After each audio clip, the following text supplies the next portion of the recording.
Alright, I'm here at the pallet rack editing suite desk and I'm just cutting through some footage from last year's video I did with all of my mates getting the silver ute from being a boring standard non-turbo Falcon ute to the cool turbocharged one that it was. Not a huge power car or anything like that, just a good cruiser. But as mentioned in the videos, the car did go in a shipping container. It went to America. It now belongs to my good friend Kyle Reynolds from RRPGARAGE over in Missouri. I'm very much looking forward to going over and seeing him. Unfortunately, I didn't make it to Outback in the Midwest event this year, but next year I definitely want to try and get there. So here's the whole video from start to finish, including some of the stuff that both him and Tavares have shot, and Johnny from Ross Reviews as well. So yeah, let's go. Sounds like a tin can, it's like HoonTV! Alright, so here I am driving the FG ute. It's very echoey in here, and that's because I pulled the roof lining out because it was totally sagged and horrible like pretty much every other Falcon of this era. I took it to Ben from Elite Trim. He's done an amazing job and actually wrapped it around the corners, which Ford never did, so it's going to be way better than it ever was. The funny thing is you shut the door on this thing and it sounds like a tin can. It's like, I've just been and grabbed some Car Builders sound deadening, and I'm going to go home and put some sound deadening in the roof before the roof lining goes back in and make it not sound like that anymore, and it'll be way nicer to drive. Also replacing the outside door handles on this because they're all scratched up, because I think somebody before me had a Super Bowl ring or something like that and they scratched the crap out of the door handles. So it'll have fresh shiny door handles on it and some Car Builders in the doors as well. And a few other things happening with this car, which I won't go into yet, but watch this space. Right, so first thing I've done is I had the visor on here still because I need it for driving. And secondly, I've already cut the tape here. So you've got Car Builders you can follow on YouTube, Instagram, Facebook and TikTok if their TikTok account has been brought back up, because TikTok are a bunch of people. And yeah, so now my phone's ringing. I've got to answer it. All right.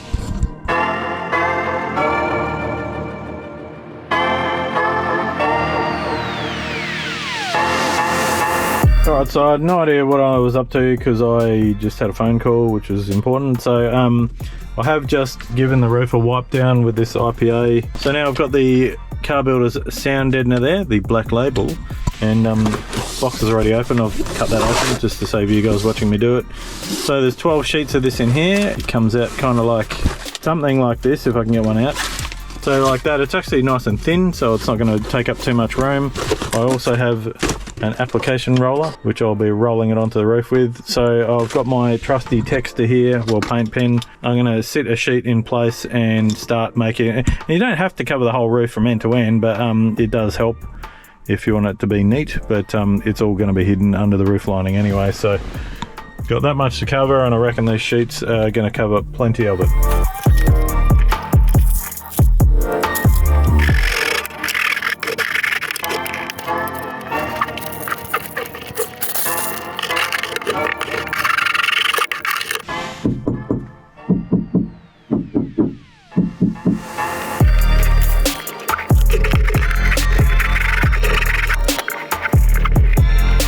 All in and covered, and I am just about to put this in time lapse.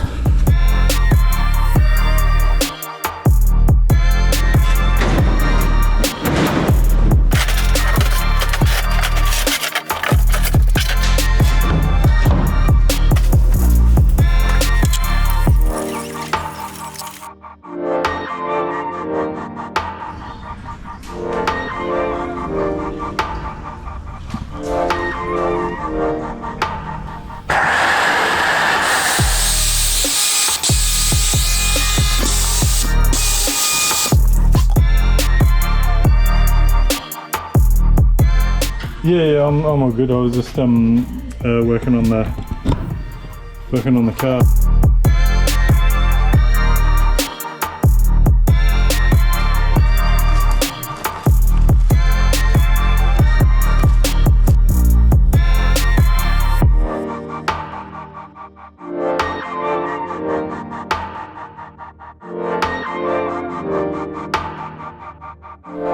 No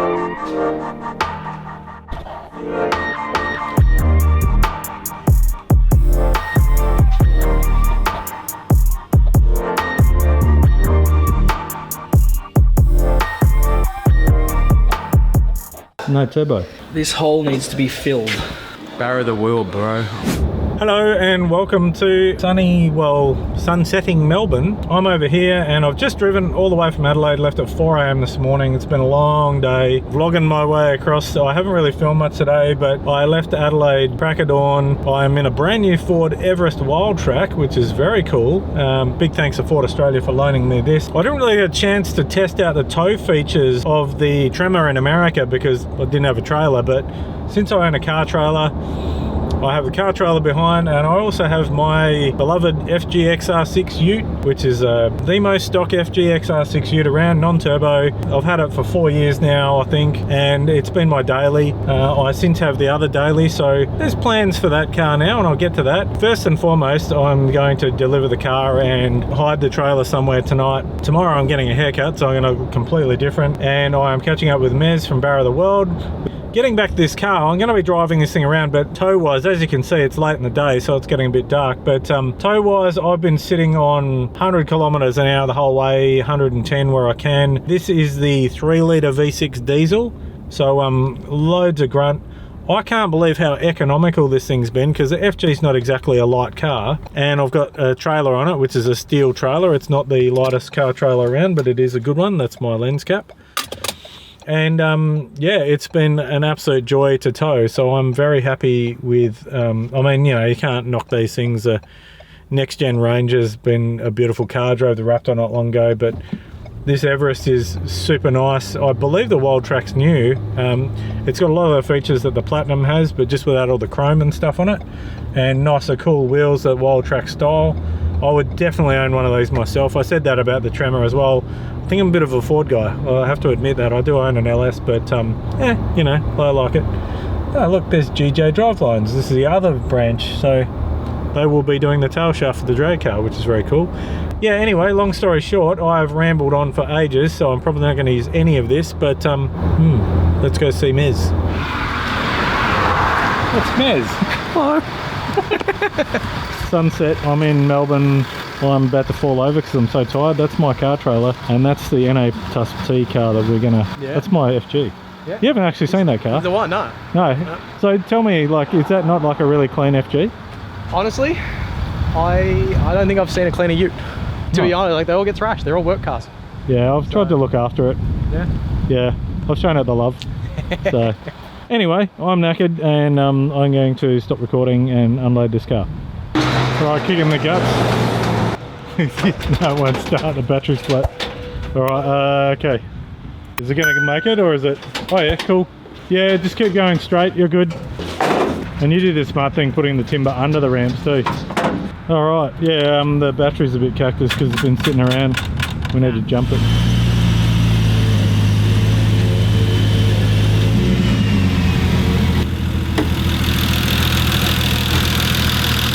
Oh, and a plastic manifold and everything, look. Mine's extravagant because of the cast manifold. Oh, and the batteries on that side. Oh, look at that, how convenient. There's a big hole there where the turbo is going to go.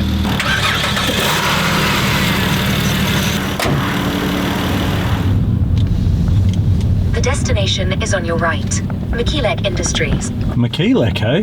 Arrived. Arrived. Alright, let's roll in. Some crazy behind me.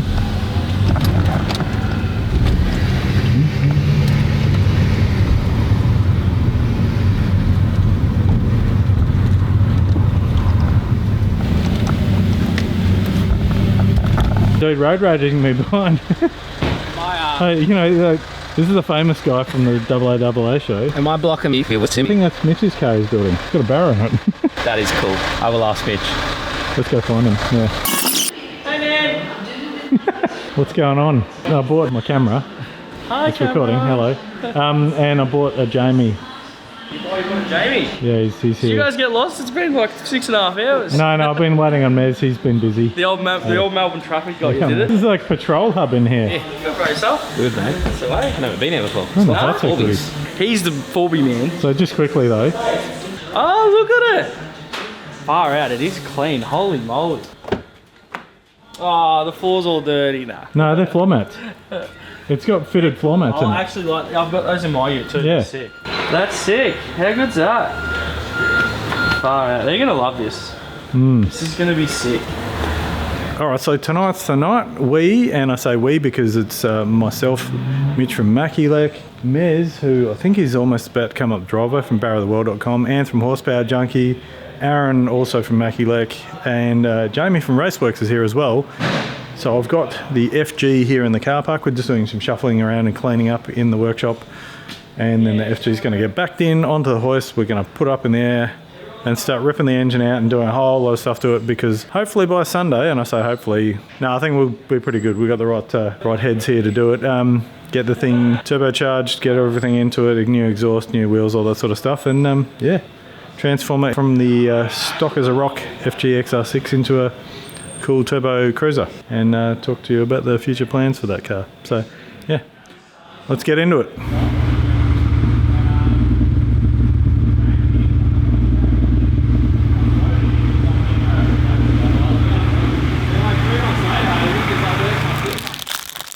It is Easter after all. Well, it was. When was Easter? A couple weeks ago.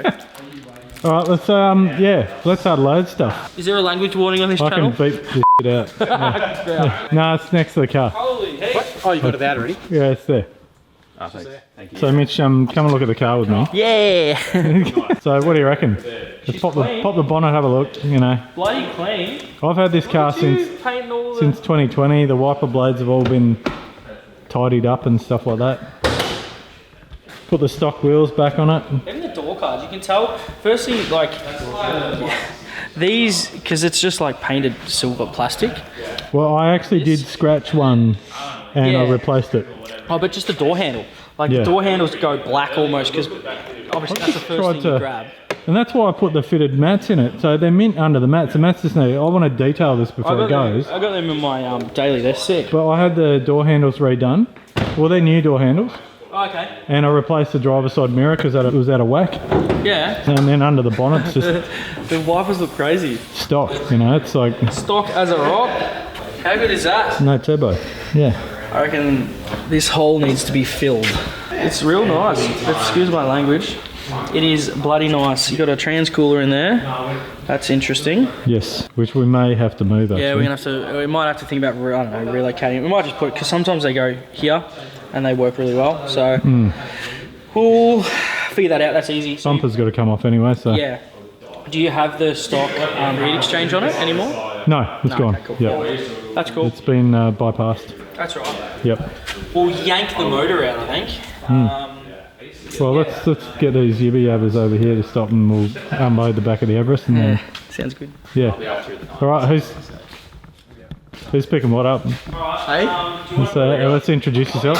G'day, Aaron. This is Ronald. I am Ronald. This is my friend Ronald. Hello. You know me from before. From the, and that's Richard from Howtech. That's right, that's me. Yeah. I'm Jamie, and I'm unfortunately not helping. Sorry about that. No, it's all right. You staying for pizza though? I'm not sure. Pizza party. The best bosses. Well, then you have to help. Yeah. So, yeah. All right. All right, let's unpack. Okay. Bearman Pro. I'm doing this one-handed, unfortunately. All right. Might as well put the Newlon stuff underneath. Heavy Newlon boxes. Thermoseal. We've got 2 head gaskets because we're going V12. Yeah, well, when we bang the first one, Yeah. we can just pull the head off and put a new I want to do a V12 Barra. I've got a welder. You can't help me. Welder. And a cooler, my beautifully Picasso painted rock cover. I did a good job with that, I think. And then it's a bit tight in here. Here, stuff from Burson. If you go in the back door there under the driver's seat, there's something else that we probably need Oh, yeah, maybe. if you can get to it. Yeah, that'll come in handy. You catch? Yeah. Don't scratch Dale's ceramic coating. It's fresh. All right, under here with the Horsepower Junkie timing chain kit. And all right, so the car's in the workshop. We're ready to go. We've just got to get the stuff out the back, and of course, starting. Turn the camera off, mate. Yeah. Priorities here. Yeah. No sponsorships, Yeah. no logos. Do you know that Mitch is going to set the world record for the amount of times he says Oh, your entire video is just going to be beep. here's Shocking it. Mitch from Beep Mackie Lex. Yeah. We're going to have a beeping good time. Action. Action. Well, we need to get all the rest of the stuff out of the back of the car. Yep. Yep. We have a tonneau cover model here, Mitch. Yeah, top of the line. In here I have all the factory heat shields, Mac valve, all the stuff, full exhaust system. Actually, we should slide this forward so we can get the boxes out. You'd never know they were brothers, like, yeah. Yeah. What's going on, mate? Barrow the world, bro. Best sounding car in the universe. It's already starting. Yeah. Double gate, that's the best. Twin gates coming up, dude, for extra note. Just RB25 killer. Alright. So much stuff. Yeah, he's putting the line up.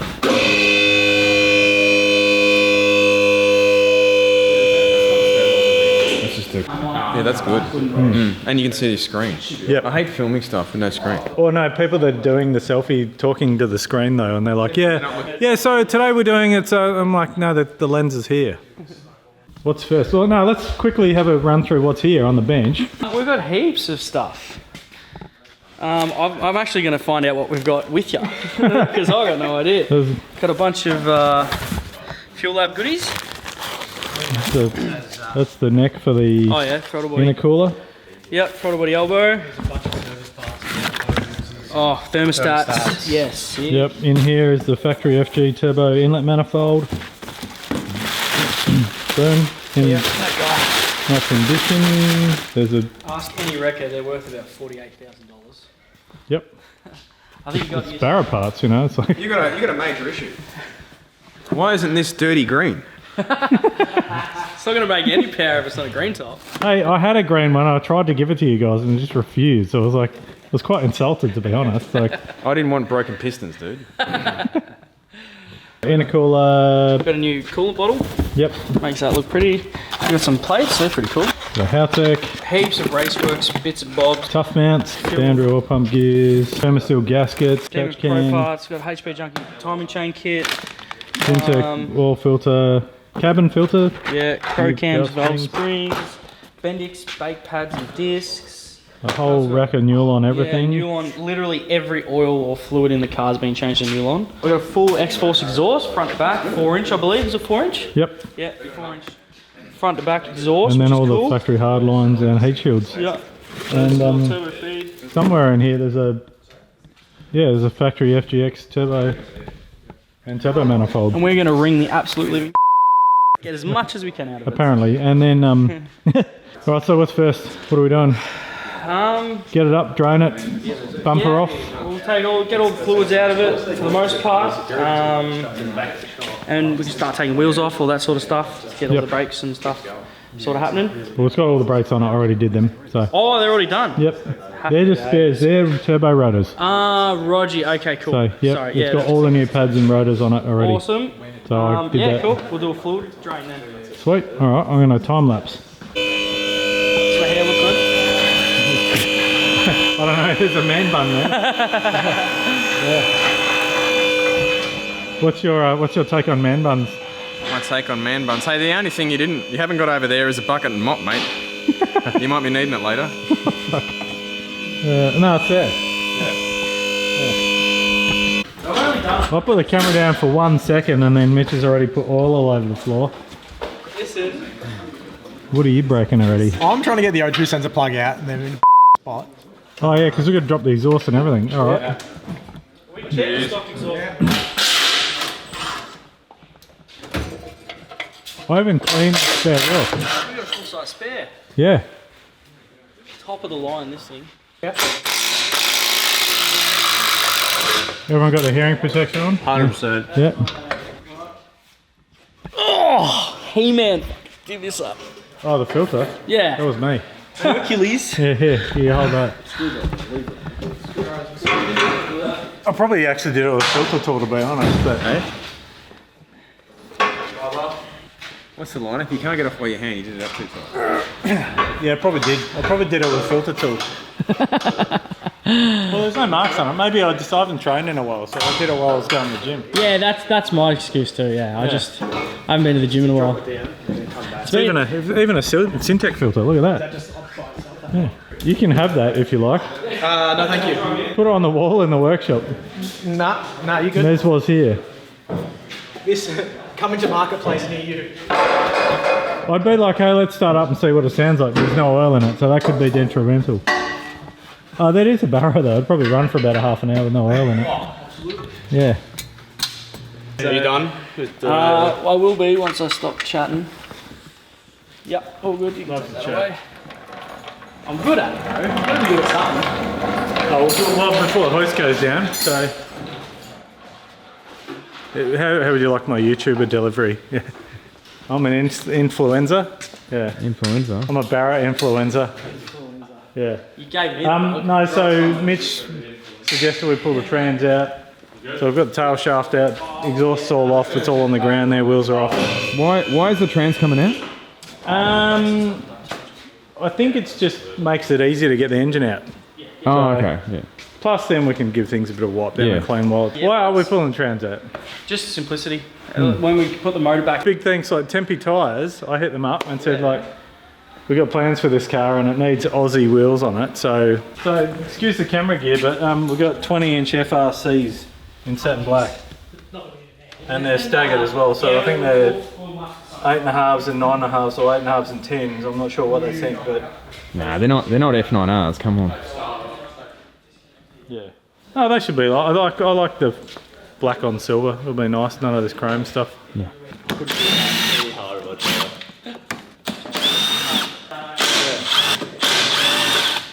Boxing, a lot of He's complaining and he's not even getting paid. Like, oh yeah. Yeah, nice. So we've got a barrow here in its element, leaking a bit of coolant. But half of mine was missing. This is a 4K barrel. Yeah, in 4K. No, this is, you got your 2K barrow. This is what you call a 1K barrow. No boost. So the whole reason this is coming apart was I rang Mitch, I said, look, it's got an exhaust manifold leak. And now this is all happening. So, yeah, it's all... Don't blame me for your bad decisions. This was not my entire... I'm actually planning on the end of the night, like when Mitch falls asleep from having too much pizza, we're going to take the Samsonite sequential out of his car and put it in this. Yeah. Boxer, you don't have 11% battery. Oh. What if you charge your camera? I've got 2 GoPros going with 3-footed monsters there, so yeah. Like engine mounts, and then that's pretty much it. I like that. What's the update, mate?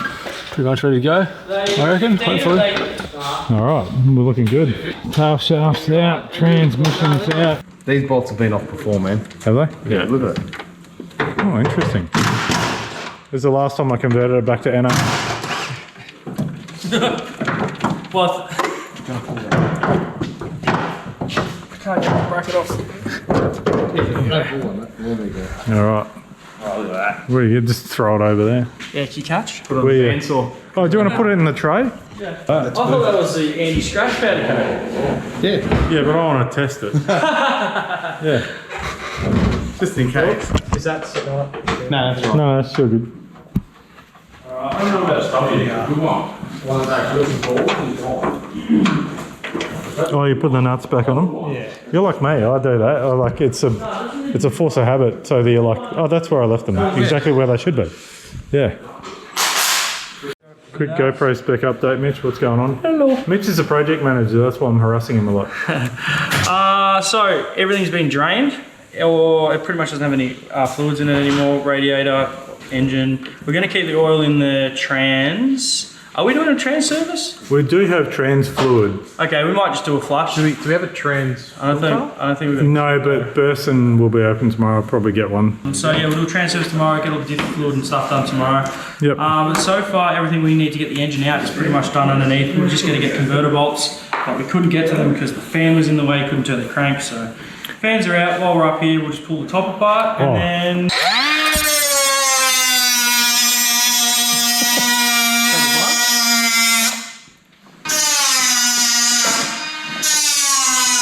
Where are we going with this? Just in the bits that we're not using pile. Oh, I remember throw it behind the patrol there.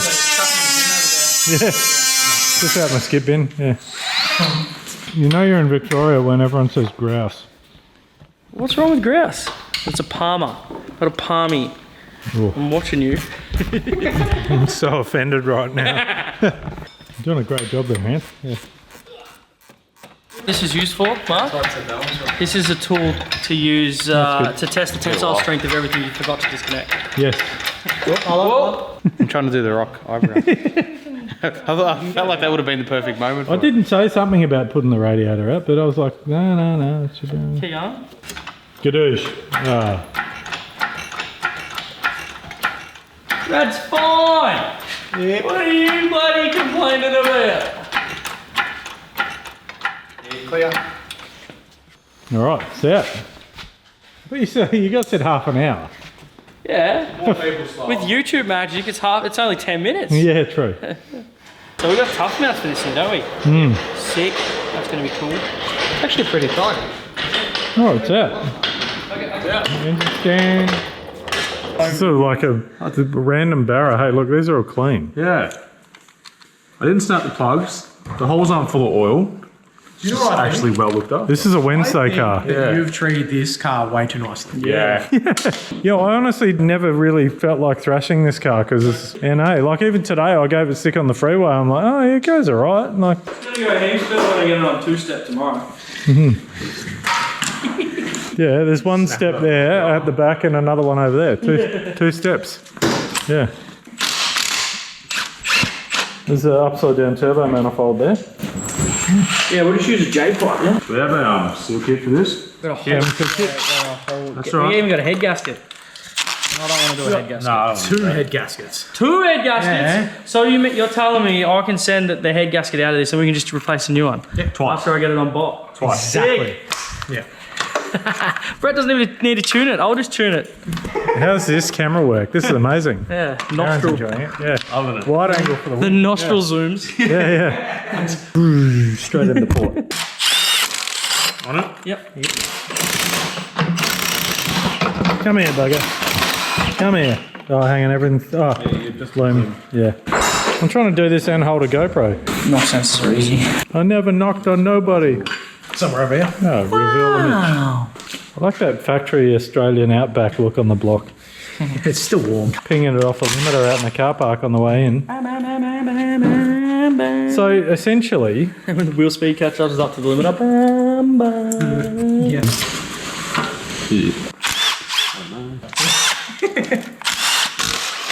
well, it's Friday, so this means this is the 80th barra that's been through here this week. Yeah. How do I take my sump off? Don't forget about these cheeky bolts at the back here. They're hidden. Yeah, just They're in the back. I've had people snap sumps to try and get these off. And I get emails, I reckon, once a week. yeah. Stop calling him, Ant. Yeah, just kidding. Poor Ant. He's probably taken off more barra sumps than ever on. Yeah. Oh, that is it. Talk to you about something. I'm glad I could help you out. Is this supposed to have a billet crank in it standard? No, just kidding. You're going to need a bigger pry bar for this, Mitch, because that bolt and those two bolts, the tensile strength on them. We got to take those ones off. Yeah, they're very hidden. People Yeah. like Mitch, you know, miss them very And commonly. they're not that hard to We need like the Japanese guys with the little finger pointer thing on the end of it. Here and here and here. And they're really hard to strip these bolts out too, so. Stop talking about it and we'll get it done.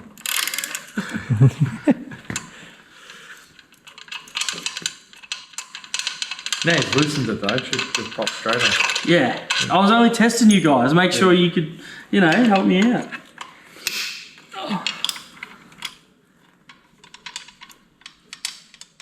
It's coming. It's amazing how much Nothing better else. things come off with. They do hide them well.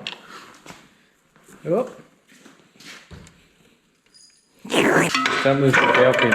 Whoa! They're obsolete now. What was that? I said don't lose the dowel pins. They're obsolete now. Are they? Yeah. Yeah, she's an engine. Yep. This isn't my domain, this is his domain. You need to zoom up on him. Yeah, give us a... Yeah, this is probably one of those jobs I could have done at home by myself, but within like about 3 months off the road. Yeah. So 3 days is way better. Yeah. What do you mean? We're planning to have his engine back in before this thing gets cold. Yeah. Sorry, mate. We should have the laser heat gun out, just monitoring the engine temp. We've kept it warm for. I reckon it's gonna. By the time it goes back in, it'll probably still be warm. At this rate, it will, yeah. So there's timing cover, the horsepower junkie timing chain, and the horsepower junkie. Oh, and the oil pump's already off as well. Wow, we're moving fast here. This is what happens when you go to the toilet. I just washed my hands. Right people in your If I'd have gone to the toilet, the whole thing would be back in. Oh yes, I do. Yeah, and We've got the king of Barra oil pumps here doing the Barra oil pump. can't believe it. I'm privileged to be in the presence of such a god in the Barra industry. I don't know. Yes. What, me? Yeah. Feel humbled, mate. Yeah. Impact driver. It's all every Ford mechanic needs for getting disc rotors off.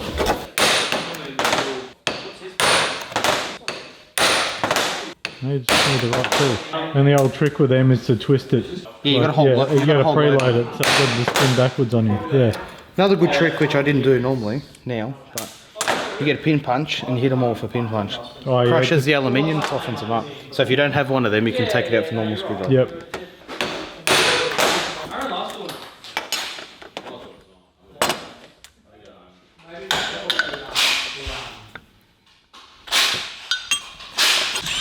Oh, we're getting busy over here. This is like valve springs and everything. Yeah. I can already smell the internet yelling at me for using a rattle gun on cam cap bolts, but it's okay. I'm good at this. No, I'm only undoing the bolts. No, but getting them out. Yeah, it's like if you undo the outer ones, and then leave the middle ones done up so that they're bowed up. Yeah, 100%. You just take off all the cam caps so that cams do bananas. If anyone complains, tell them to go watch a Top Fuel engine going together. Yeah, exactly. And it's been said 250 bajillion times when people put down barras, don't swap your cam caps around. No. So we're going to lay these out on the bench in order? Yep. We'll probably do that tomorrow. We're just loosening them off, leave them on here. Oh, yeah. Tomorrow. I'm not changing valve springs tonight. I'm a tired boy. No. Big sleepy boy.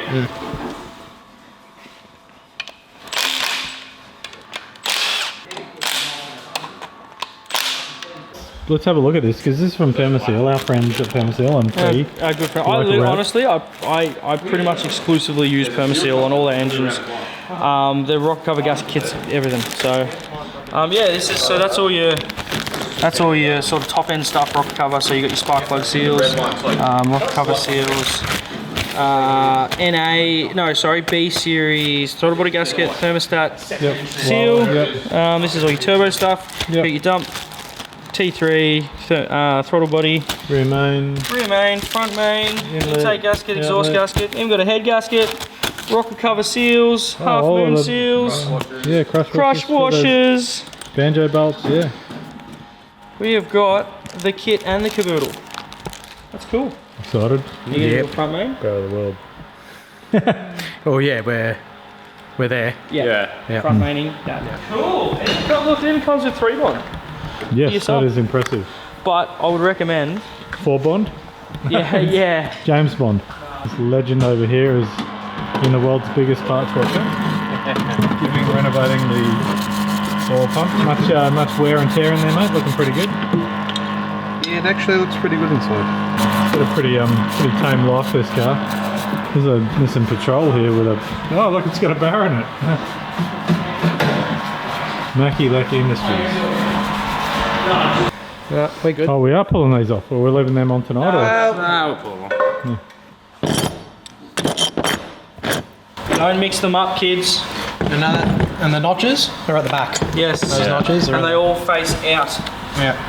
So, you have to take one. I know why you're doing this. We explain what you're doing. So the lifters don't collapse when you store them, basically. It doesn't make a heap of noise when you start it back up. They usually do anyway. They still make noise, but this hydraulic lifter tings stops it enough. It's the same as like an LS lifter when you soak them.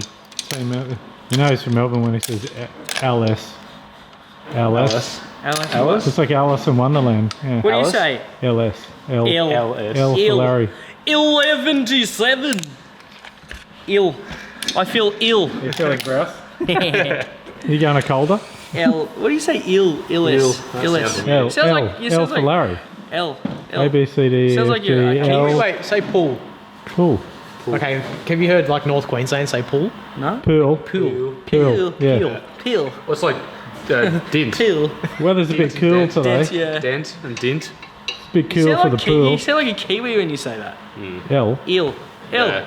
Illis, bro. A B C D E F G L M N O P, not L M N O P. No, it's L Al M N O P. Capone. Al Capone. Yeah. Melbourne. Melbourne. With an E in it. The Burn City, brother.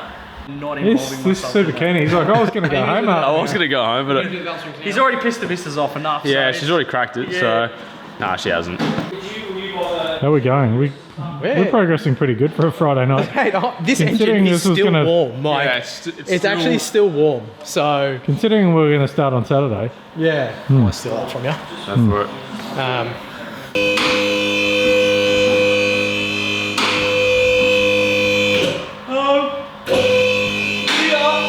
It's going to be like brand new. Man, you can't do anything half-assed, yeah? No. I wouldn't be able to sleep tonight if I put it in looking like a piece of shit. I may only have a brush with no teeth, but it's been a fucking make Parts it work. washer that's as big as your son's lunchbox. But I'll make it work. Well, it's getting to that point of the night where the cleaners have got here. No, this is Mitch. But yeah, considering we were going to start this on Saturday morning, we decided, you know, well, let's get into it on Friday night, get a little bit done. Engine trans are out, everything's happening. Ant's over there rebuilding the oil pump to put the new gears in the billet backing plate. The cams are out, motors on the engine stand over there with the timing cover off, timing chains off, all that. Yeah, we've got major progress in the first few hours of the build, which is awesome. So tomorrow we're going to be like starting to put things back together, which is awesome. So I did say, you know, this is probably a job I could have done myself, but it would have taken much longer. Yeah. Anyway. So yes, thanks to our mate Dorsey from Newlon, You're the best. we have Ilya Trilly. Newlon everything from front to back. So fresh diff oil.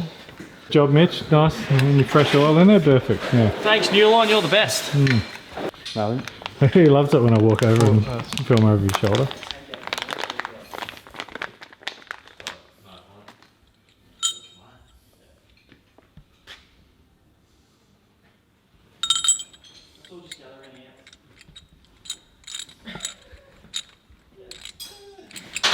Grab the backing plate.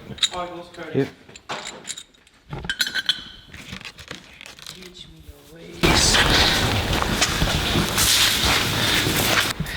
What was that? Yes, she knows how to phone. I don't think I've ever washer that clean ever. Not a manual parts washer like Ann. I've seen him come out of the hot tank clean like that.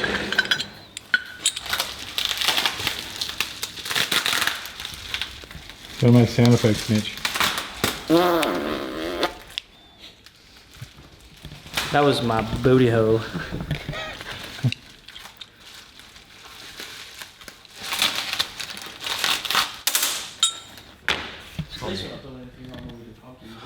See that? That's what we're aiming for. 1,000 plus. Oh, you don't need to worry about clearance with these ones, Mitch. Yeah. Because they actually run twice the clearance the factory ones do. More flow, yeah. Look at that. You're so exciting. Well, excited by that.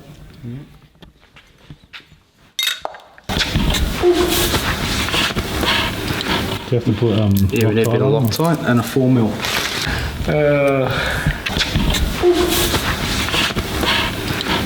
Alright, so talk to me, what's the advantages of upgraded oil pump gears and the billet backing plate? So the backing plate's just 3 times harder as far as material goes. That's my 6061, so it doesn't crack like the factory housing.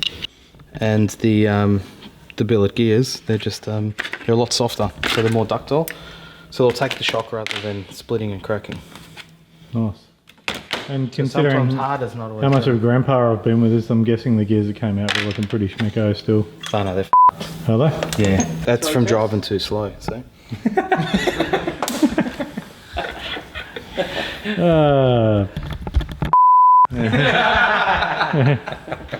Don't worry, I'll guarantee you that won't happen in the drag car, so yeah. Alright, there we go. Oh, batteries. HoonTV! Ready. Alright, day 2, Mez, what's going on? We're literally watching fuel come out of this tank. Because we're waiting for Mitch to get all the stuff out of the shop. Because we've been waiting here so long, he hasn't been waiting for us at all. No. No, we went to the Naked Racer, had breakfast, it was awesome. Then went to a Jamie from Raceworks again, 2 days in a row. That's pretty good. Yeah, we... The more Jamie, the better. Yep. I made a joke last night, I called him Richard from Howtech. He was wearing his Howtech hoodie, but we all love Richard, so... Yeah, so we got a few more bits from Raceworks. Should we do a quick scouring of the bench there to see what we've got? Yeah? Yeah. Yeah, I did sort of quickly with Mitch last night. We're definitely not putting this PRP seat in it, even though that's cool. But, So to add on from yesterday, we've got a trans service kit now. yep.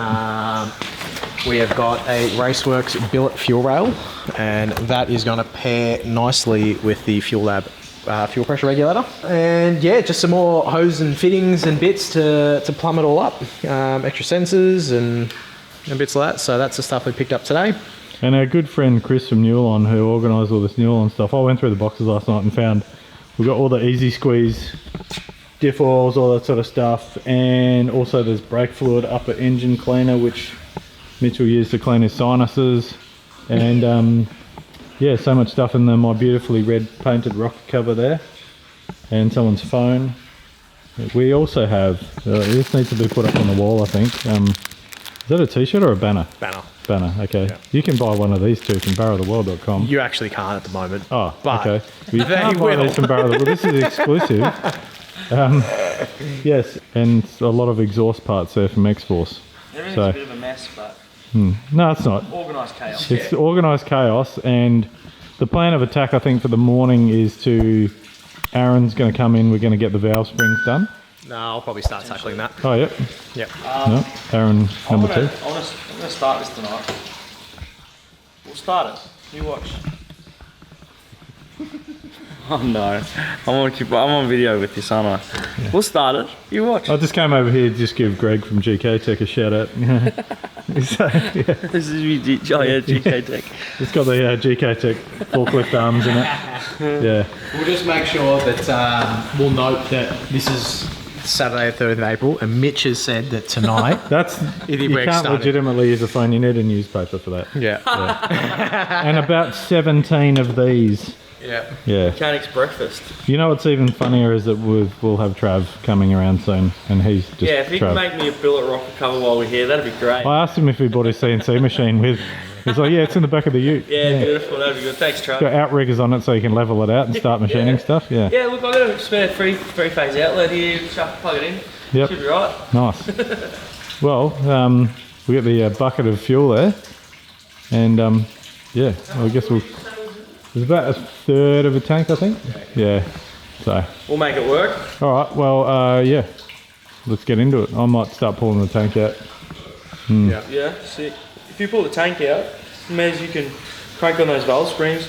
I'll start putting exhaust in, just getting all the little bits and pieces done. Maybe do a little bit of wiring for the Haltech sensors. Yeah, probably the exhaust might have to wait till the trans back in.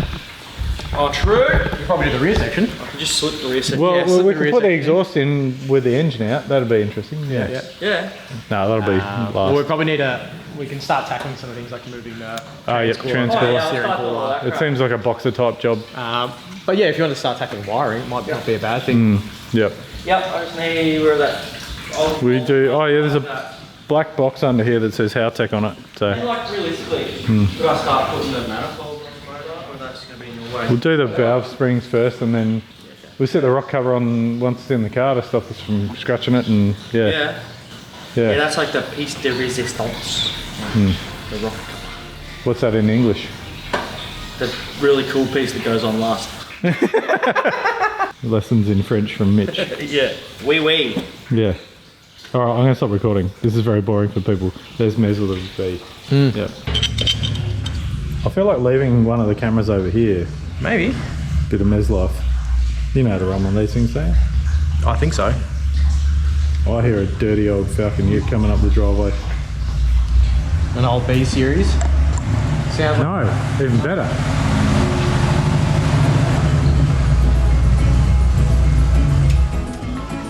Go on. The Redneck Express. And it's got a flag on the back. Yeah, that's Jared's flag. Hello. How you going?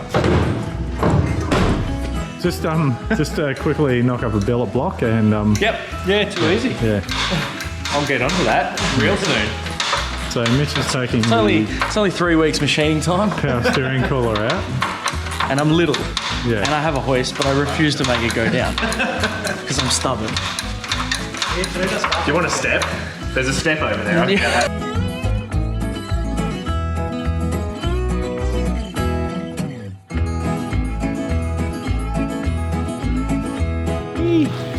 Put an exhaust in. We need some rubbers because safety first. So this is the X-Force rear muffler. Yes. It's pretty much a can, isn't it? Yeah. That is a muffler can, indeed. The biggest dilemma we have is, do we go single 4-inch or do we go twin 3-inch tips? Oh, so where's that end? That goes here. Oh, so it does come out the back. Oh, I like a single round. Even Yeah. though that is a oblong hole, I still... Big single, I think, is the way to go. That's my opinion.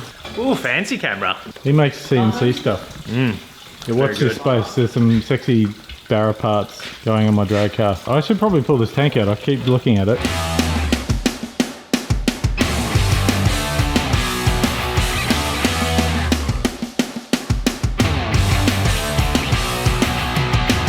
Can you just go out to the Ute and machine one for us? Yeah, we want a billet tip actually, if that's alright. Billet titanium. Yeah, that's a good idea. Yeah. Make it sound like. Quick GoPro job. So Mitch lost stuff and Mez found it. I am the king of losing stuff that's in my hand. Alright, so that's the power steering cooler that used to be here, but there's an air cooler going there and now it's there. on the factory turbo ones, they're usually up the top there and they can hide behind the intercoolers, but on the NAs, they don't. Why would they redesign an entire power steering cooler just like Probably keep less it- tubing. Oh, and actually we need to pull the radiator out too, because Mitch found a spare good turbo radiator last night. So, I did. and what's the difference for all the people at home? So the NAs come with a 16mm thick core radiator, still the same end tanks, but the actual core of the radiator is 16mm, whereas the turbos come with a 26mm, I think, radiator. So they're just a little bit thicker to account for the extra heat that the turbo creates. Roughly, like, if you're an engineer, I think so. if you're an engineer, the difference between 16mm and 26mm is about can't do maths. 10mm. I think the technical term is all. So Mitch tried, selling me on this tool that is a pneumatic nutcert gun. This is Yeah, watch. This is eye protection at Mackie Lake. Safety squints. yeah. That'll do. Bang. Spot on, Bevan. Spot on. That's Travis. Oh, hi. He's got tattoos and he's from the country. What's going on, Mitch? We're doing some wiring. Almost there. Last 4. It's an Audi, you'd be under it. And chopper here. Go. You ready? Are you ready? Yeah. Am I ready?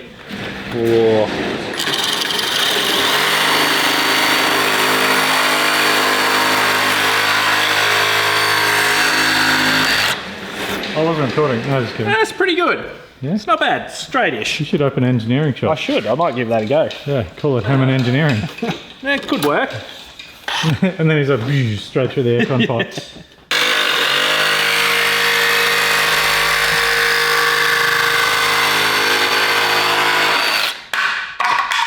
It's even straighter than the other side. That's pretty good.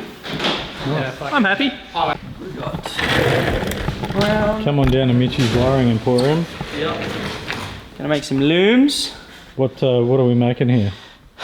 we are making the loom for the oil pressure sensor, fuel pressure sensor. I'll make provisions for a CAN bus, so if they ever want to add like a CAN bus dash, Haltech dash, or a CAN bus keypad, they can just plug it in. So I'll just leave a couple wires inside for that. I'll also leave provisions for a flex fuel sensor, if they ever want to put the thing on flex fuel. I think that's it. Yeah, fuel pressure, oil temp. Mac valve.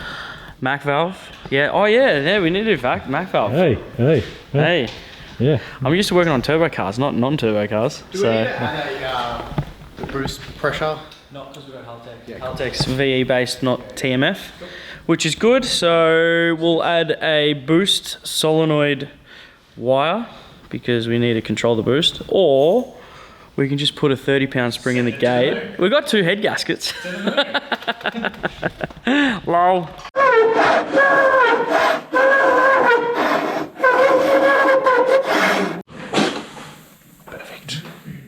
Where's it actually gonna? So that mount goes on there, Oh, on the front. and you can see the bottom mounts. The worst thing about filming and doing stuff is that it looks like I've done nothing. Trim the corner out here. It'll be the same on this side. Yeah. It'll be like, it's really like roughly 10 mil. I think if we just all put our hands in and try and help, it'll make it a lot easier. Yeah, we'll go. Jump in, mess, quick. More fingers in here.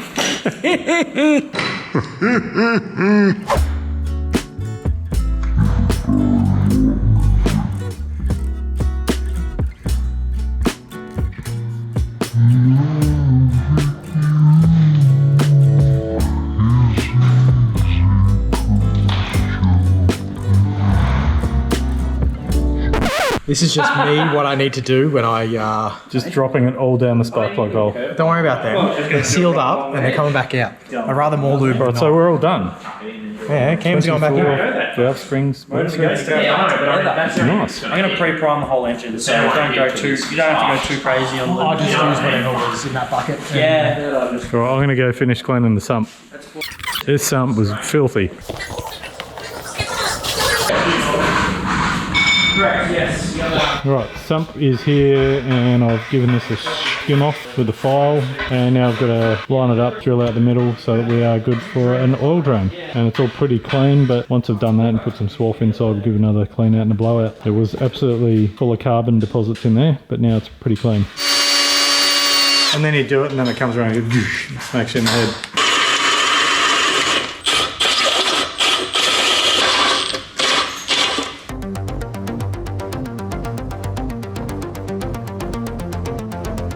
All right, so look at that. That was a crazy time lapse to reality shot. Yeah. How far are we in, mate? We are a third of the way there. Nice. What's going on? Yeah. We're putting new valve springs in. We are putting a set of Crocam valve springs in. Nice. So standard. We're using the base 1808-24s, which are rated to roughly around 20 psi mark, which this engine will not see because the rods will eject before the valve springs fail. It looks like the top of the R2D2 there. Look.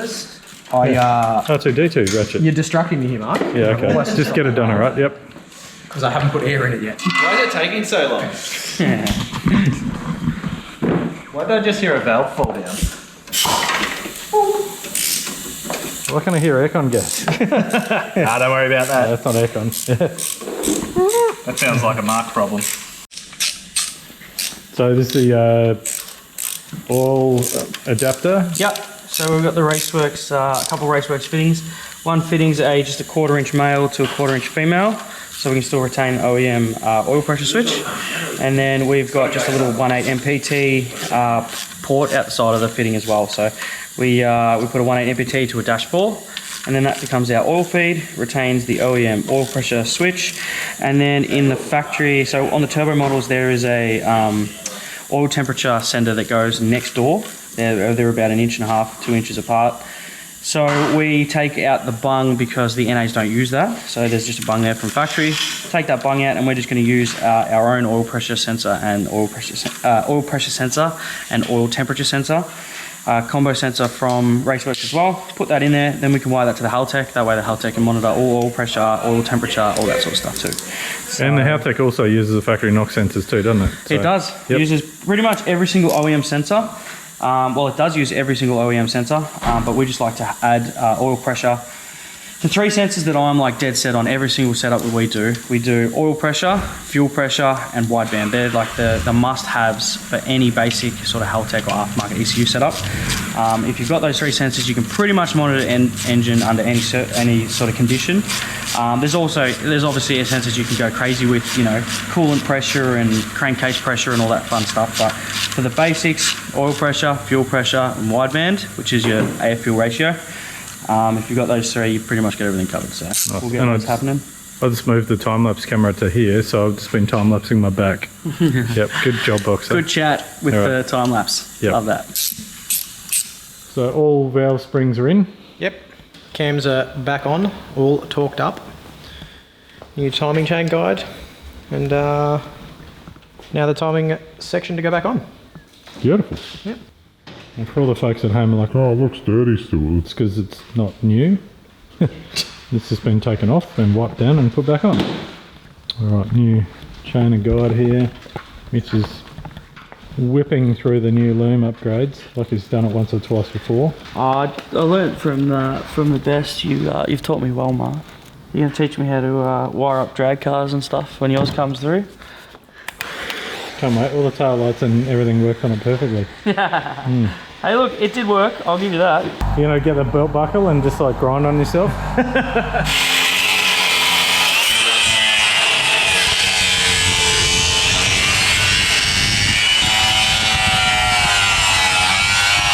So Barra the Mez is special on a mission, clean-up mission. Clean-up mission. There was too much around, too unorganised, and we're good. I'll have a smile on my face soon. So you're going to clean up? Yeah, a little bit of a mission. A bit flustered, get overwhelmed, and I'll have a smile on my face soon once I know what's going on. Just relax, mate. I'll accept it because of his man bun. Alright, so loom's done? You didn't do a very good job of cleaning this, did you? No, well, I got rough. And I did ask you for Scotch-Brite, so... Alright, cool. We'll quickly, quickly clean the gobbity goo off this. And we'll stick some covers on this engine, I think. So loom's done? Yep, loom's done. All loom's good. Done. I'm working on the sump at the moment. The Travanator is Cut things. working on the invisible cooler. Made them silver. And having a pretty good Aussie beer. Yep. Change my mind. And a nice scraper from our mate P from AA Gaskets, yeah. Bloody oath. Thermoseal. So cams are in, I just want to make it known springs that we are do in, have 2 new head timing gaskets, chain, so if need be. horsepower junkies in, What we'll do is we'll just turn the the boost duty up one. until it kicks a head gasket, and then we'll know where the limit is, and then we can just turn it down to PSI and then put the next head gasket right to it. It's Harley Davidson torque specs. Just do it up until it breaks, then back it off half 10. Yeah. So the oil pump with the bounded gears and the HP Junkie backing plate. 2 big tough boys putting the cooler in together here. That's the PSR cooler. Also available from barrowtheworld.com. Sure is. Yes, that's what it was like that. Yep. Yeah. It's perfect. This man here also makes barrow parts. Not into coolers though. This is not a real engine out job unless someone gets in the engine bay. Yeah. You got to make barrow noises now that you're in there. No, you're right, Nez. That does make sense. I was just going to flop like a fish then.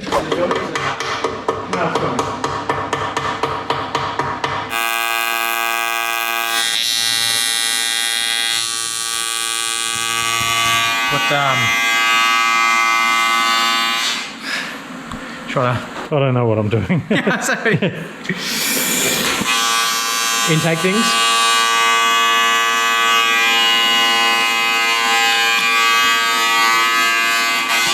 Did this a few times in my car. Yep. 6mm aluminum key. Aluminum key. Oh, why'd you do the big blob? And then the battery runs out.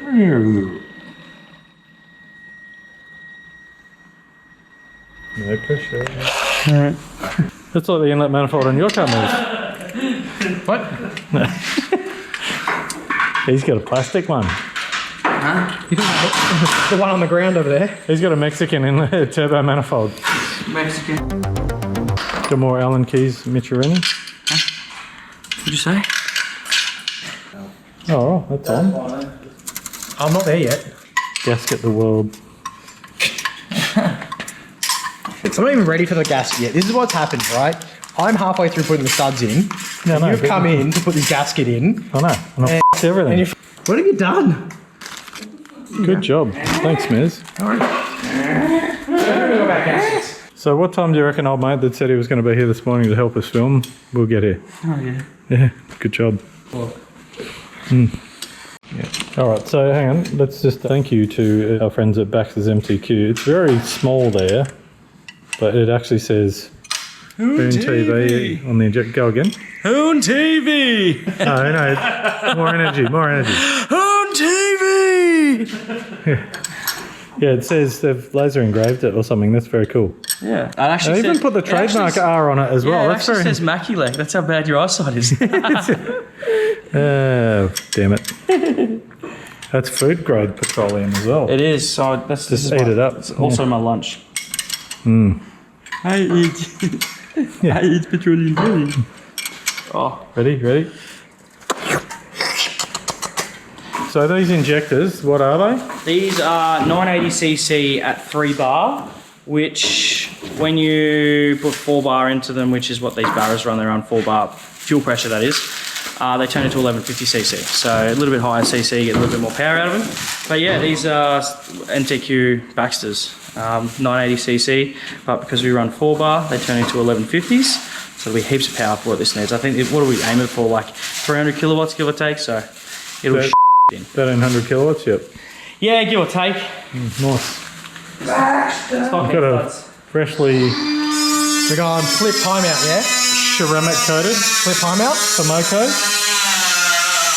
I like a bit of Fomoco. I'd like to thank my friend Dale from Adelaide Ceramic Coating for That ceramic coating is that. so disappointing that I have to pull that bracket off.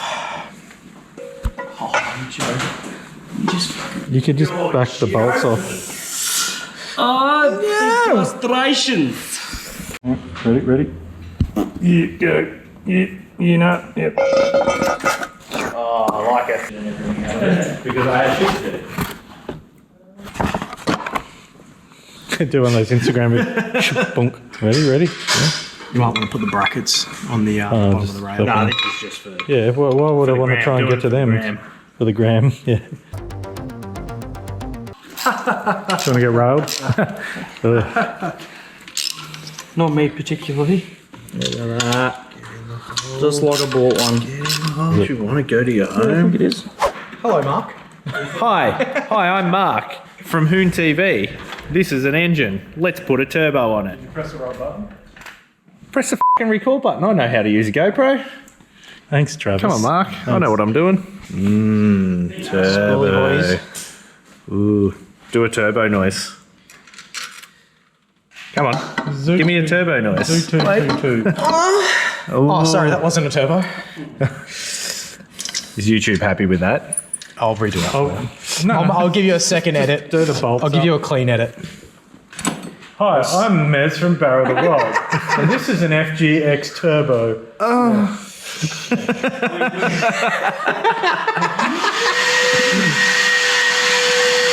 We don't need audio in this video anyway, it's fine.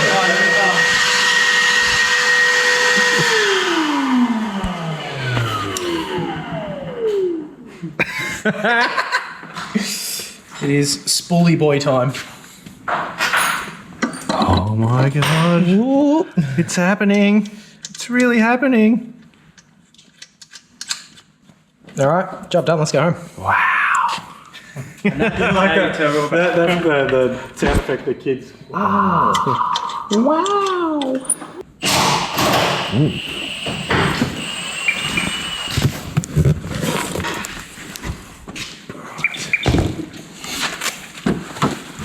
Hoo-yah. Hey Trav, can you check these engine mounts for me? Are these okay? They look a bit... Oh, Nah, that's heaps better.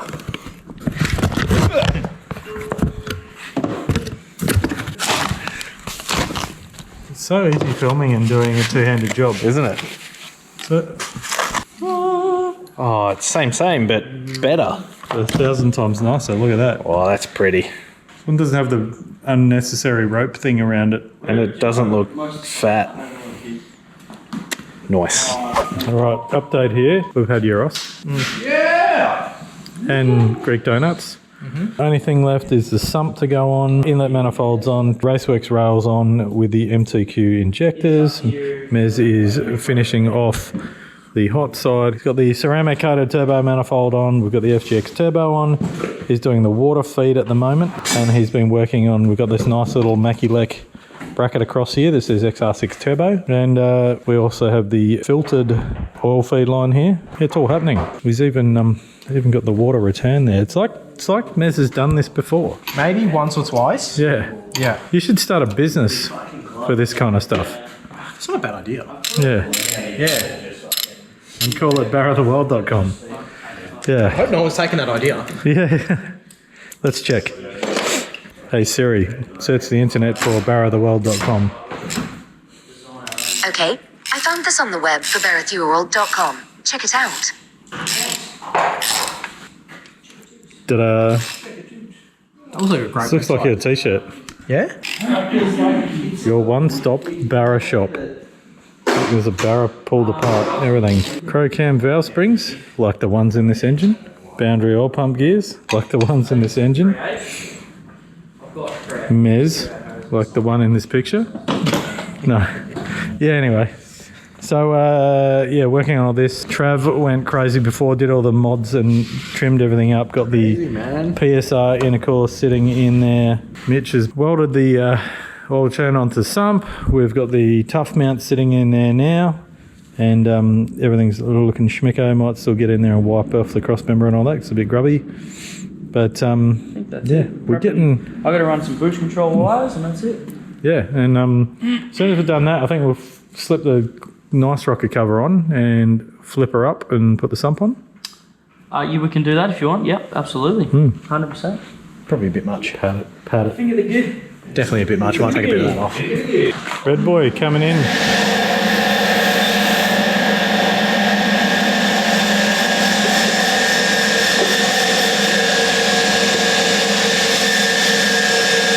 Moment of truth.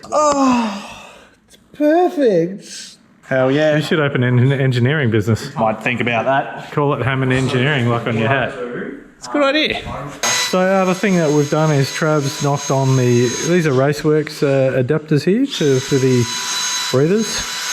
That one goes over the factory one, very nice. Comes up through the plastic cover there. And we are pretty much ready to flip this over and put the sump on it. We've just got to get those VCT plates in. Right tool for the job.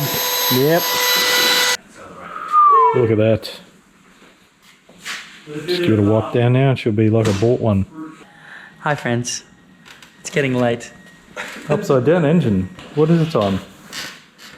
This is RRP. 9:30. This is an RRP.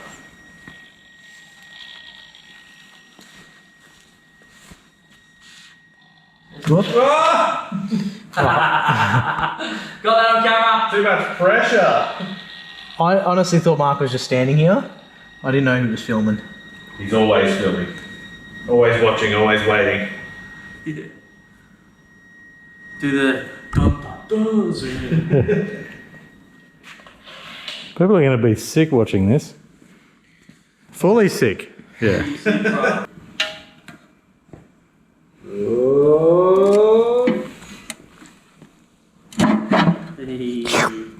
Oh, I wouldn't have done it like that. No? Nah. Oh, do you want to pull it off? Clean it Yeah, up? yeah, no worries. Yeah. You done it. All right, sump's on. Mitch is doing the oil drain. Well on fitting there. Mez is doing the catch can. Yep. His mate's a Demon Pro. Also available from barrowtheworld.com. Thank you. Yeah. And I bought a brand new header tank. Thanks to my mates at Burson Auto Parts. Because the other one was a bit old looking. Thank you. Okay, off you go. Jolly good show. It slots into that little slot thingy. Oh, yes, yes. And on the other side, we have Travis and the Mackie-Lek battery relocation tray. Also available from Mackie-Lek. Industries.com.au. .com.au, yeah. Yeah. Yeah, baby. A highly detailed dipstick over here. Got the bolt. And Trav. Where's that? It's a cool looking rig, eh? See where you can mount the reg once the ECU is sitting in its spot. So we're thinking about putting the reg just on this little bit here. You have 4 seconds. Ready? Ready? Careful. Maybe you need more. Did you do the rod bolts up, Mark? Did you do the rod bolts up? Good. Ready. Just wanted to get his t-shirt in the shot again. Keep going. Hold on. Just barrow the world for a minute. Hold on. Yeah. Sorry, hold on a sec. Hold on. Just give me a minute. Yeah. Product placement. I wore my most inconspicuous immaculate shirt. Hey, at least we're all wearing our own branding. That's pretty good. Today, aren't we? Yeah. Look, Mate, I'm repping every day. Yeah, me too. as available on HoonGear.com. You know what? If I'm buying shirts, I'm wearing them. We're 100%. It's like 90% of my wardrobe. Just hit the engine there and I'll bring the hoist up.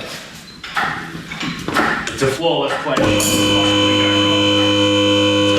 What is it? Guys in the way. Oh, you might want to go up a bit more there. Yeah. Someone put a battery tray in the way. Go up on the hoist. I'm trying to film here.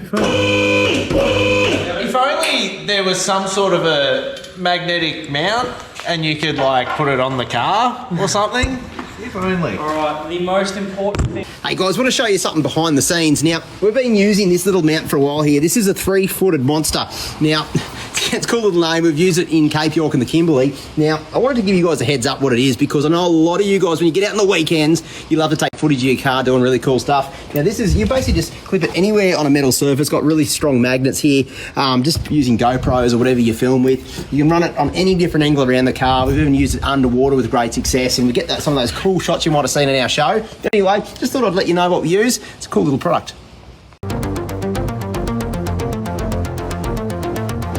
I'm here to show you that you don't need expensive cinema gear. A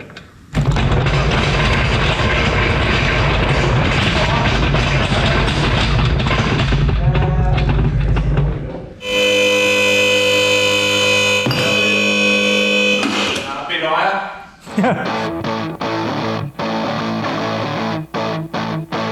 Hey Mitch, you look exhausted. That's the pick me up I need. Is that good? Yeah, it was pretty good. Yeah. Expected, but good. How dare you? How dare you? I shouldn't be up here.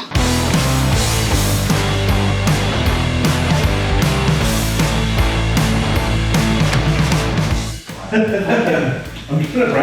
that's what it says, like, it's like going to the gym. You go to the gym, you're like, get strong, you get stop, you get small, but you've got the mentality.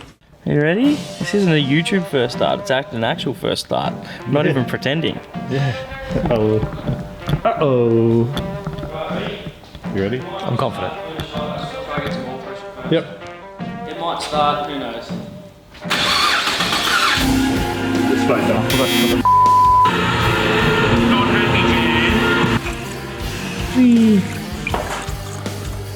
Oh no. Oh no.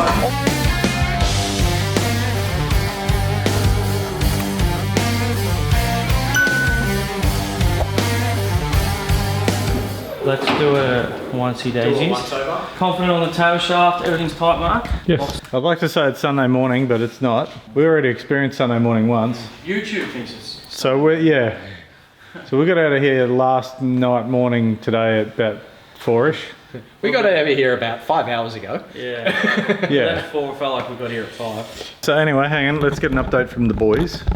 And the Travis has gone back to Country Town. Yep. Pretty dark under here, but what's going on? We are underneath the car doing a final check over, make sure everything's all tight.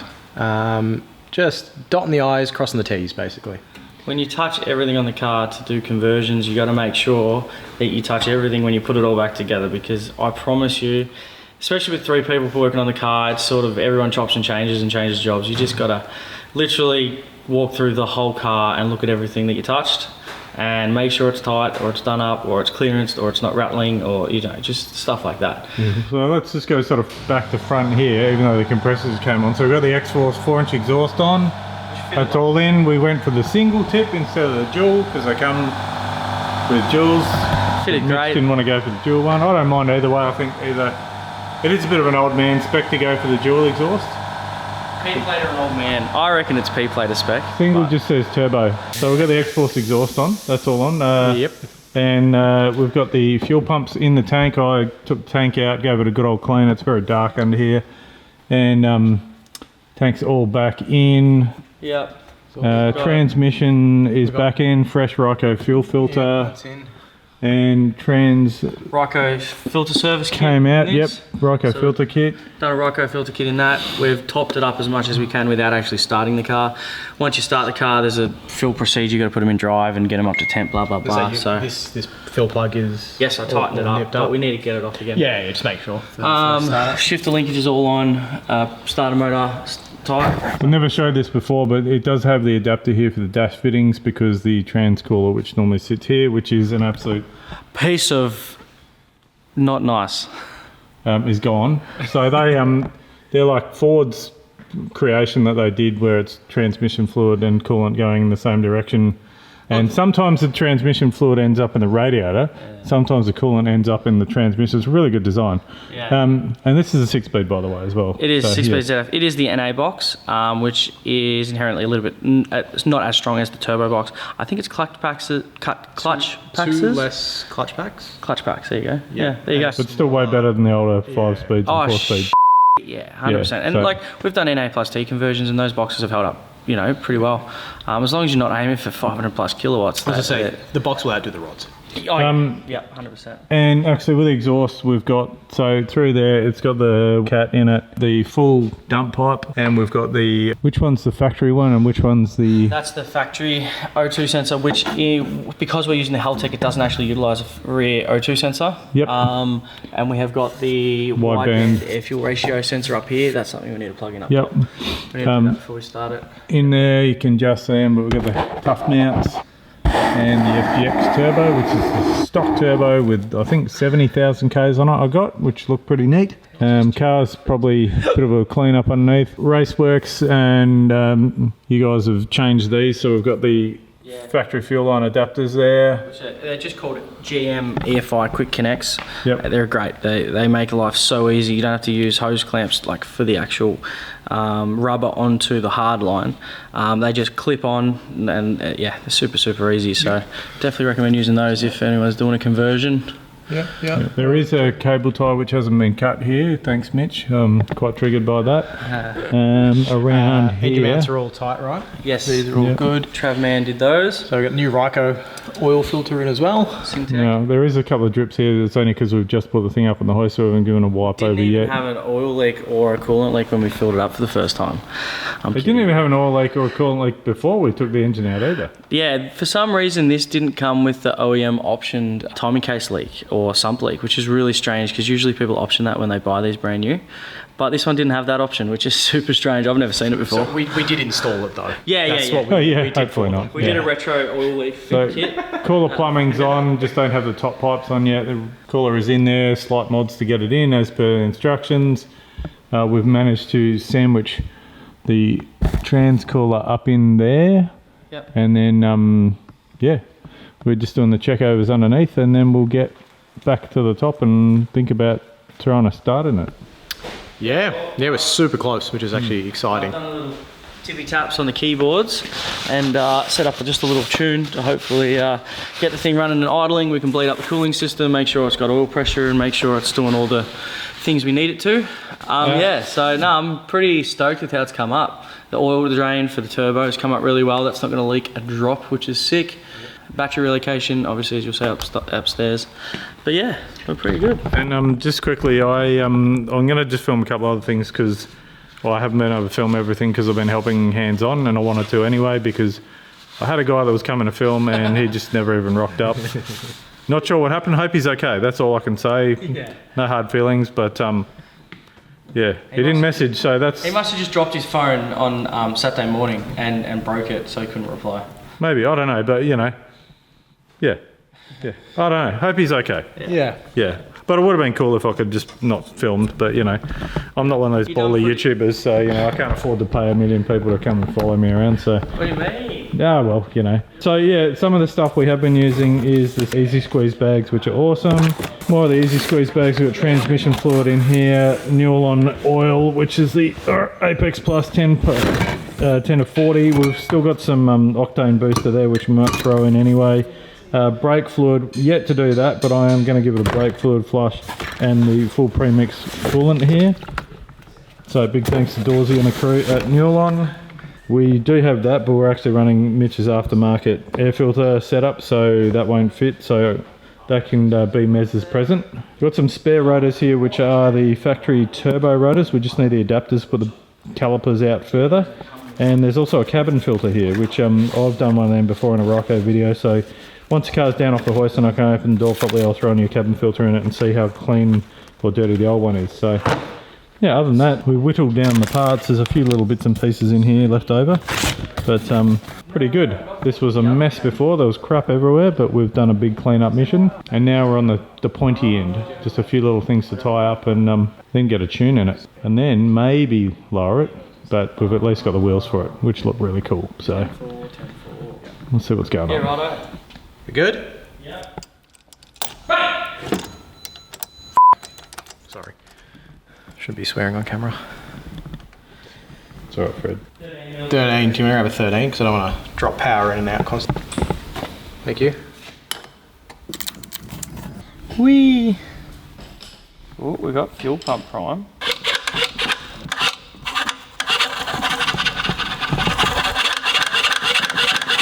Frenzied salad. Alright. You watching? 35, 40. Hear the pump? Yeah. 40, 54.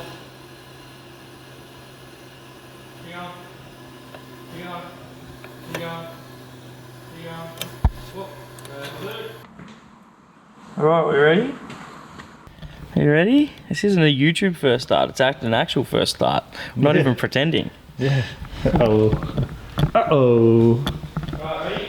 You ready? I'm confident. I just want to try to get some oil pressure first. Yep. It might start, who knows? Pull that power steering back up. There you go. It actually started. Sounds alright too. Sounds good. Sounds bloody good. Power steering's still full. Oh, is it? I might have to bleed it down a bit. Alright, start it up again.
Oh yeah.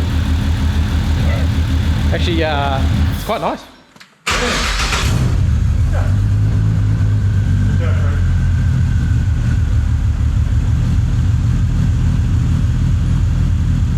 It's better already. Yeah, I was going to say, yeah. Well, the motor's not tuning or anything, so...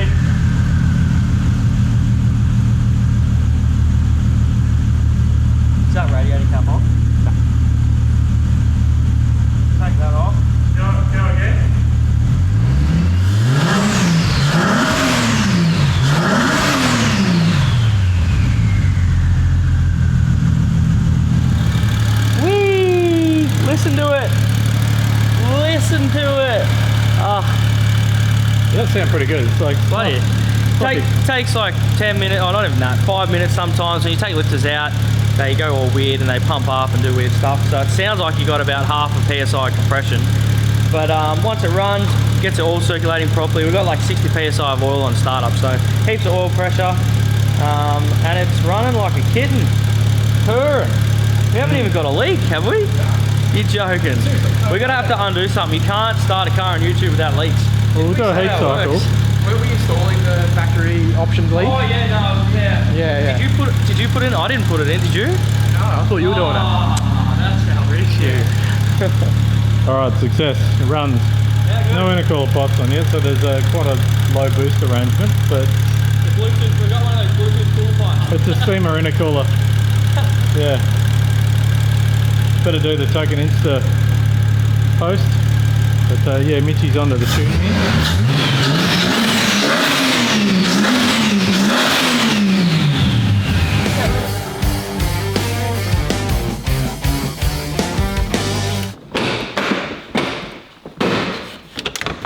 That's almost like I bought one.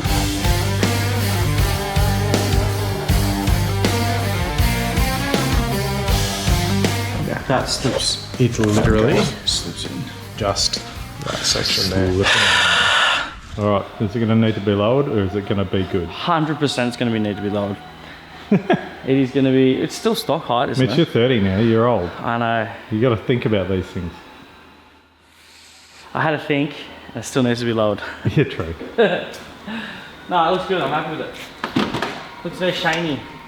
What do you reckon, Marky Pop? Oh, it's actually not bad. Give me the camera. What do you reckon? I haven't done any of myself on camera apart No, from not at working all. Geordie, and he knows the golden rule is to never film somebody from below because you get all their double chins. I've got about 48 of them. Hang on. So, Mitch, This guy. alright, let's pull the arms out and Are you going to do some work? that's why I haven't been on camera that much. That's right, they go forward. Yeah, these are asymmetric ones. Is it? What are those knobs there for? Oh, they're from your That's my easy squeeze. Yeah, that's my litre count for how many litres go in the trans. Easy squeeze. Is that your body count? I wish. Squeezy count. It doesn't look too bad. You sure this is stock height? I suppose they are 20s. Oh, the rear needs to be lowered bad. Nah, you gotta jump in. Keep in mind that like it'll probably settle a half a mil. You're right. Nah. That's pretty. We haven't changed the springs, so the springs are settled already. Leaves, yeah. No, I mean with the tyres. No, it's live axle. It's not IRS. Front. Yeah. There's no live axle in the front. Nah, yeah, true. The front will go down a little bit. An 80 series front. The front's already pretty low though. The rear's yeah, needs to be It's in gear. yeah, I think old mate put it in park. Looks good. You love an old car that doesn't have to have your foot on the brake to put it in gear. It's coming pretty good, hasn't it? I'm really happy with it. Yeah. I'm actually, yeah, quite impressed. It's only cost my sanity and my weekend. Yeah, mate, you've got so much more weekends, but not much more sanity. Yeah, my sanity's done for the year. This is my daily, my yearly threshold of sanity. All right, this is all done.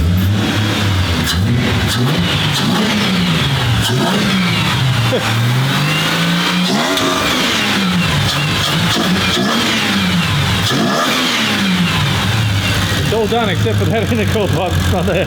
Yeah.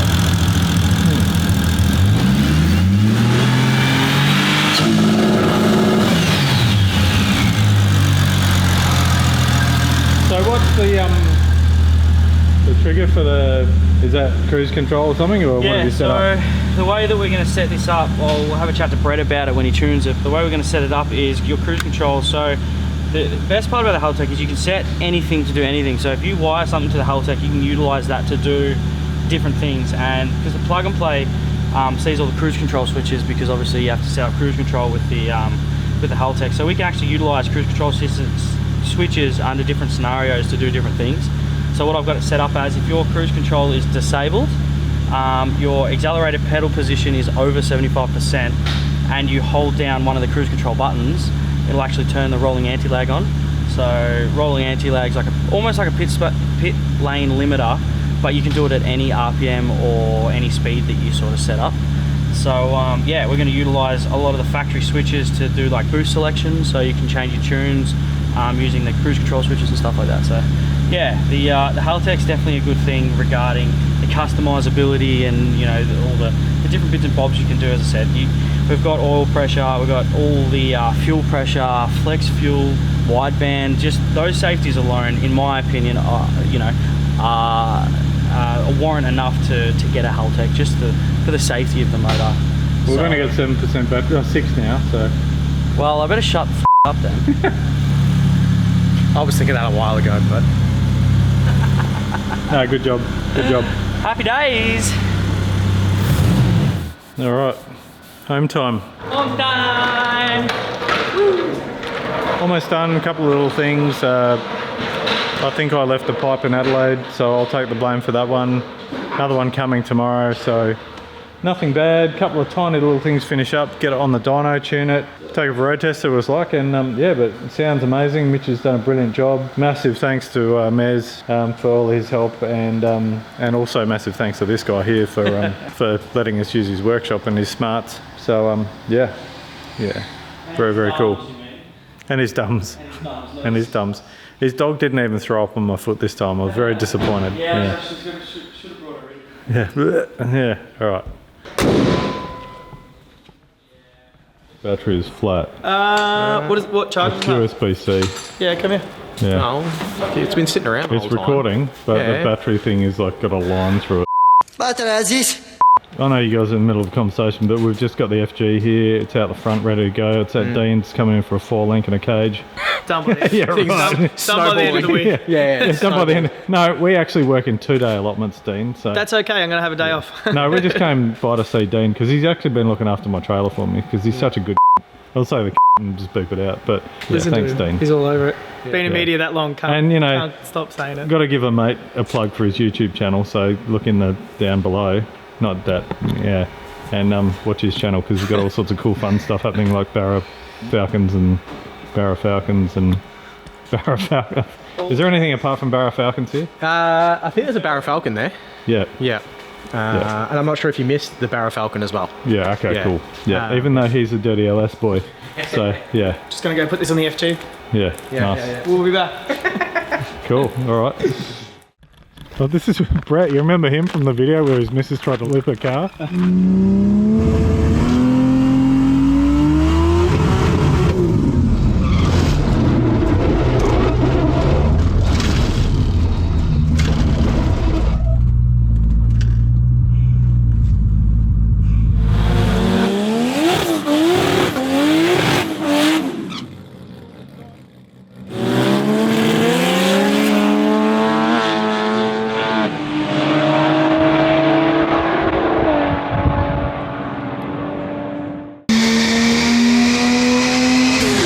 You know you're in Melbourne when it's freezing.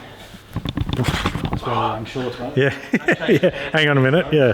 Look at this guy. That's it. What's going on? It's very dark in this engine bay. We should push the car back. They'll push it back. All right. Look, it's Mez again. Look, he's got a beard now. Yeah. It's only been 2 days. Magic of being Lebanese. You just... All right. Back in Melbourne. Car's here. This legend here has tuned it.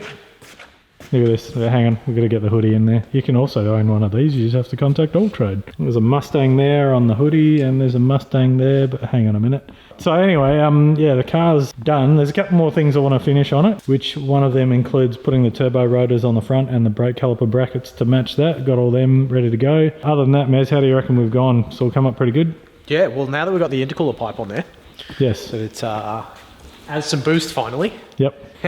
Yep.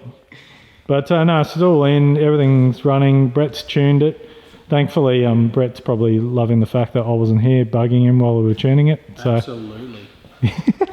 So no, the main reason is we are going to talk about the Haltech. So a lot of secret squirrel stuff here in his laptop, but no secret squirrels. Look at that, perfectly framed up with a Haltech banner on the wall in the background. and lots of barrows here. So this is getting a barrow now. I'm just going to quickly show the Mustang for 1 second. It does have a barrow in it, and it may be billet. But anyway, so my main question to you is, we had 3 options as far as this car goes. One was to like flash the NA ECU, go to a turbo ECU, and several flashing options, which all work well. But with the plans for this car and the versatility of the Haltech, what does that offer us over the other options? Well, I suppose it's future-proof for, you know, if you want to go big power and a bigger setup. It gives you some inputs and outputs that you don't have the, you know, the option for with just a factory ECU and a PCM Tech sort of tune. And the safety side of things, once you go and spend some money on an engine, you know, we've got engine protection set up over fuel pressure differential, oil pressure, wideband. So, and you can have it pretty much set up over anything you like, coolant temperature. So that when you do have a, you know, $10,000, $20,000, $30,000 engine in there, you're able to look after your investment at least when it has an issue. So that's probably the main benefit going to the Haltech. It does the same job a factory ECU does, it just does it better, and it has some extra features that just sort of look after you. As everyone knows, you spend a fair bit of money when you go down this track, and when you do that, you've got safety features that you simply can't have with a factory ECU. So that's probably the biggest benefit. You know, live tunability as opposed to flash tunability, and, you know, O2 control, you know, long-term fuel trim, all that type of stuff is great, and it's something that you can't do with a factory ECU. So they're all benefits. At the end of the day, it runs the engine no differently than the factory engine ECU does. It just gives you more tunability, and safety features are probably the biggest. All right, so talk me through so I left the car with you and said, look, just do what you need to do. You set up the GoPro. I don't even know what you've recorded yet, but talk me through, what did you need to do to actually get this thing from just a base map in it to a good running driving car? So there's a few things we do. With a plug-and-play ECU for a barrow, it's fairly basic because most of this stuff is in there for you. You essentially need to select the can type and the vehicle type, and that sort of gets you going. Fuel maps and stuff that are in these ECUs are fairly close for a pump fuel car, but you go through all this stuff and check it out anyway. We set up all the sensors, so this car has got a couple of extra sensors.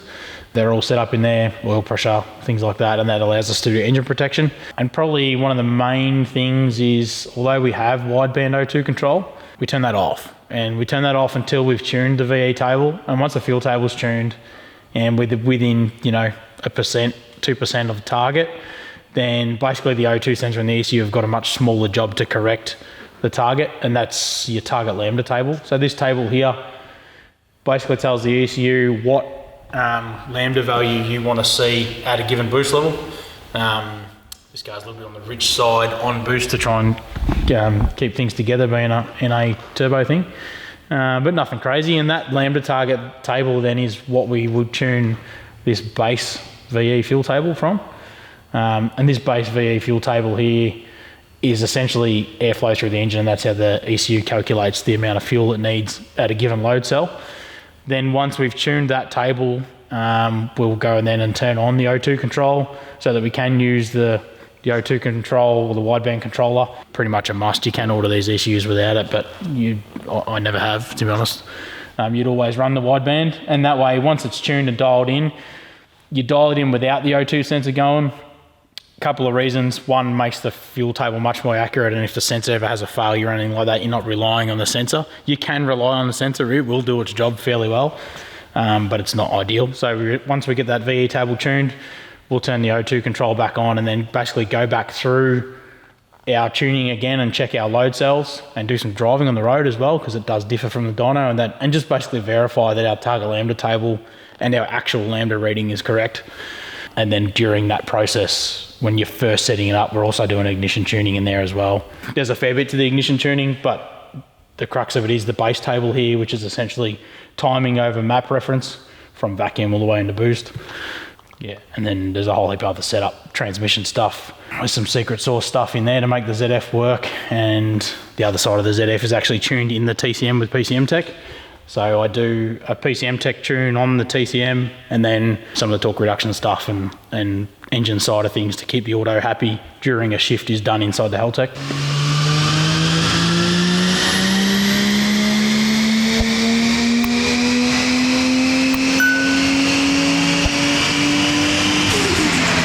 Right, So, Right, well, go on, before we go into that, so what would a standard NA Barra, like stock everything, make on the dyno? Once it's tuned, 160. No, like it's straight out of like not even touching it, just putting it on the dyno. FG Auto, like 150 to 165 kilowatts, depending on the car. Which and is actually... wheel size and I can give you that exact number if you go to the Barrel of the World YouTube and watch our NAT build. We ran it up on a hub dyno at Checker Tuning, made 142 kilowatts on the hub. Yep. Through the Z. So 140, 160, which is actually pretty good for a standard road cone on turbo. depends on the car, wheel size, dyno. Yeah, hubs, rollers, yeah. Yeah, no one cares, but yeah, about that much. And we finished up 335 kilowatts, 792 newton meters. So And yeah, there's always going to be conflicting arguments. People going, oh, that dyno's, you know, blah, blah, blah. It's like, who cares? It's a dyno, it made power. But so, pretty accurate. torque-wise, what are we looking at there as an increase from standard? Oh, well over double, Yeah. realistically, yeah. Yeah, which is pretty good. Should spin in a second. Yeah. Absolutely, Yeah. it does. The dyno argument too, you know, if you go to the track with that and it runs the mile an hour it should, which generally most of the cars that come out of here, you know, if they come off our dyno, it's been pretty accurate. If they make, you know, 450, 480 kilowatts, they go 135, 138 mile an hour. So you'd imagine it's pretty close. It's about what they should run at their weight. So, you know, at the end of the day, it's a tuning tool. We don't really care what the number is, but it's cool to show your mates, I suppose. Everyone likes a dyno sheet. So what is in here that makes this the safest option? So a couple of things you can do in here that you can't do in a factory ECU. One of the main benefits of the Haltech is obviously being able to do engine protection over any which sensor that you like, really. In this car, we've got it set up over a few sensors. So fuel pressure is probably a good one to show. Fuel pressure sensor, we do that over a fuel pressure differential. So that's the ECU calculating from base fuel pressure, which is inputted into the software in the fuel setup, what the fuel pressure differential is or what it should be at a given point. So it's base fuel pressure plus obviously with the rising rate fuel pressure regulator, as the boost increases, then obviously the fuel pressure's got to increase as well. So that if the ECU knows what the fuel pressure differential should be at base, then it knows what it should be through all the boost levels. So if we're at, you know, 20 pounds of boost, for example, which we're not, but if we were at 20 pounds of boost and for some reason we lost a pump or we lost some voltage to a pump and the fuel system slowed down, we got fuel surge and the fuel pressure dropped off and it dropped under the threshold, under that fuel pressure differential, then you can set it up to do whatever you like. It can be as aggressive as completely shut the engine off, set a rev limiter, close the throttle. You can basically set it up over anything that you like. So something like this, where if we saw a really, really lean spot on power, we'd probably like it to kill the engine before the engine actually fails or melts. So we normally would set this type of engine protection up in a similar way we would for oil pressure. So if it saw not enough oil pressure for a given amount of time, then it would just shut the engine off to try and minimise the damage as much as possible, which is what we've done here. So, and I'm not really zooming in on the screen here because it's just like small writing and numbers. Yeah. And most of this stuff you could probably see on the Haltech YouTube channel because they've got a pretty decent YouTube channel. But yep. So that's one of them. Oil pressure as well. Yep, oil pressure's done in the same way. Yep. And the oil pressure's done so that it kills the engine. Yep. So if it gets to a point where it loses oil pressure below a certain point and it's above a certain RPM or a certain amount of throttle, then we definitely want it to just turn the engine off. You wouldn't set that up for something like low throttle, cruising around, you know, because it could be dangerous on the road. You would hate to, if the car loses oil pressure midway across an intersection, you'd rather drive it across the other side of the intersection with no oil pressure and then switch it off than have it stop in the middle of an intersection and get hit by a car. So there is parameters in there to basically set it up any which way you like. Yeah. And yeah, you've got to sort of use your brain a little bit when you're setting that type of thing up. It just gives you the benefit of saving the engine. You know, with an NA engine like this, there's not a whole lot of money involved. There's a lot of effort involved, but if it failed, you know, it's not a big deal. But when you go down the track of building an engine later on and spending some money in there, you definitely want this stuff to try and minimise the damage as much as possible. I mean, even now, like we're at Nexus and Elite levels with these ECUs. The one thing for me when we first got my drag car running was the remote login factor. And we actually, the guy that wired it up couldn't get it running, so we got Scott Hilsinger on the phone. He remote logged in and got it running from Sydney from his desk. You get in the nuts and just see what happens. And yep. Righty. Gets a bit cleaner.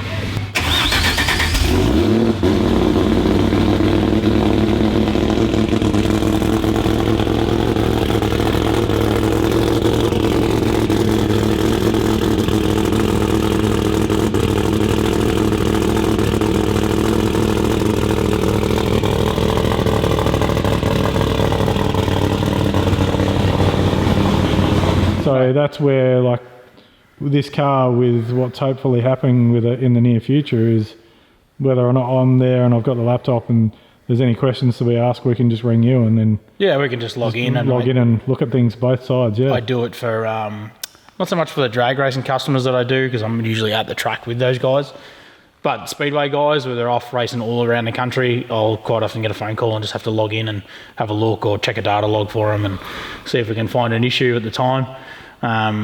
The other benefit is to the Haltech, not so much on this platform, but on the Nexus, is it's wireless connection, so we don't have to be sitting in the car. I can actually be on the laptop when the car's coming up the return road, and if I can get a connection onto the car, I can see what it's doing long before it even gets back to the pit. So you can even do that on the start line and all that type of stuff. So yeah, huge benefits to the Haltech platform, over the factory ECU. The factory ECU tuning with PCM Tech has come a long, long way from SET days, when we were using the old flash boxes and stuff like that. It's come such a long way that it is quite a good platform, but this is just the next step. And in my opinion, if you're going to go a built engine and a built trans and all that type of stuff and spend some money on the car, then this is sort of it's really a no-brainer. It just protects your investment in the long run. And if you've got great data logging capability and the chance to add safeties in, which, at the end of the day, who doesn't want to save a bit of money when things go wrong? So yeah, and the fact that it's virtually a plug-in, bolt-in. Absolutely. Yeah. It's as easy as it gets. You plug it in, it's only Mark 1 FG that you have to plug another cable in to program the radio, which it does for you. It's all automatic. But other than that, it's basically go through the vehicle setup, and it will prompt you with little errors up here that will tell you, go to this menu, this is wrong, change that, this is wrong. And you just go through and tell it which car it is, which CAN system it is, whether it's auto, manual, turbo, FG Mark 1, FG Mark 2. And it's basically to the point then where even without setting everything up, you can turn the key and it will start and run. So for a home install point of view as well, if you've got a little bit of knowledge about this stuff, or you watch a YouTube video and go through this stuff and understand how to do the basic setup, you can turnkey this at home. There's no reason you need a tuner to set this up. Oh, and I mean, Mez was there. Like, this thing literally started first fire up, Yeah. Mitch Baculek obviously went through here and just did a basic setup and put the injector data and stuff in and set up his sensors and allocated his wires to that.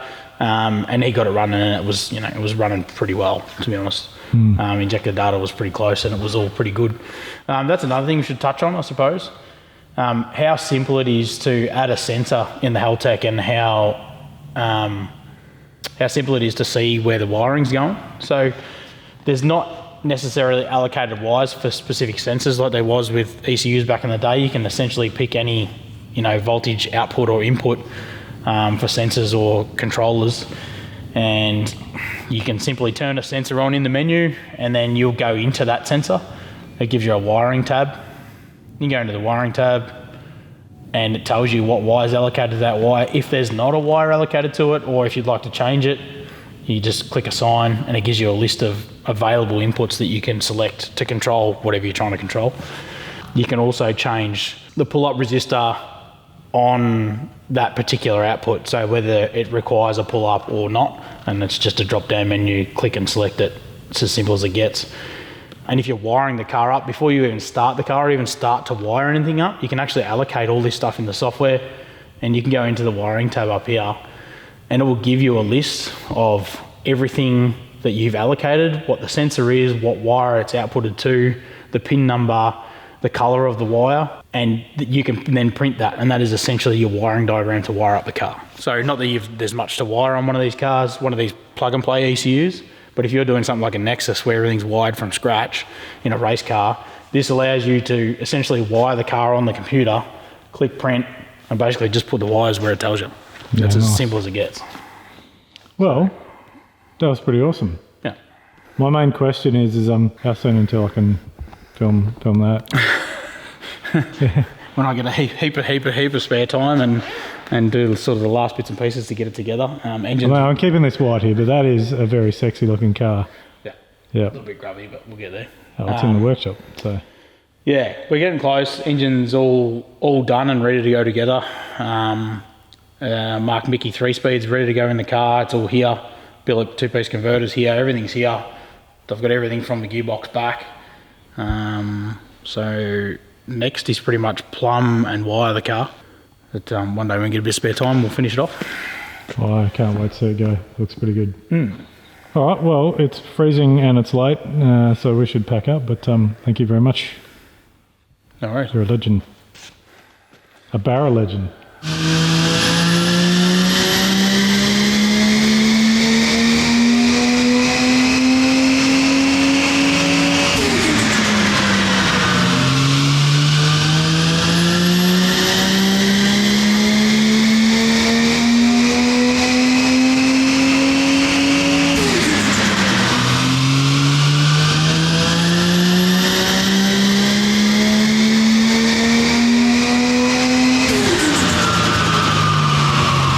I suppose I should do a walk around as well while we're here, because I didn't really get many shots of it completed with the wheels on it. It was sort of just getting put on the trailer and taken away. So very happy with those wheels. They look awesome. They suit the car. Black on silver looks good. And considering it's still standard ride height, I think it sits quite nicely.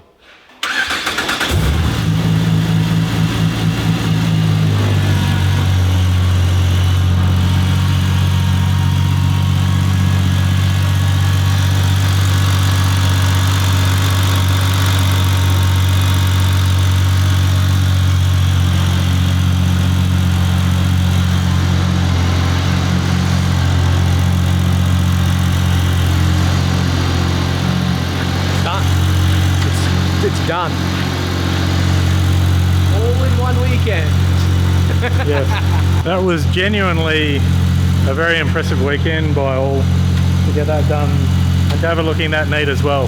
We actually would have been driving that weekend. Yes, yeah. Either way, anyway, it's getting late. We're going to film a bit more tomorrow, so see you later.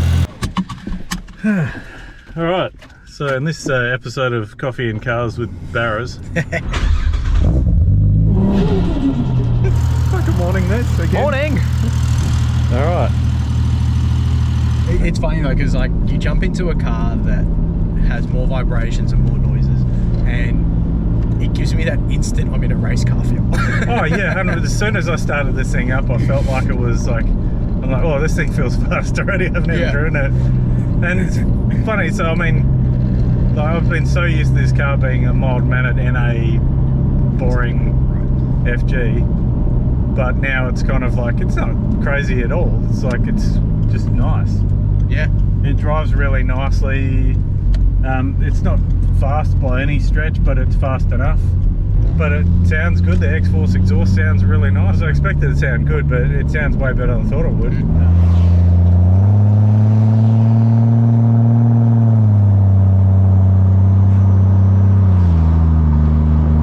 Yeah, but other than that, it's, you know, the last time you drove this car was up the street when I was literally up that same street. Yep. Battery charge. Yep. And now we're here.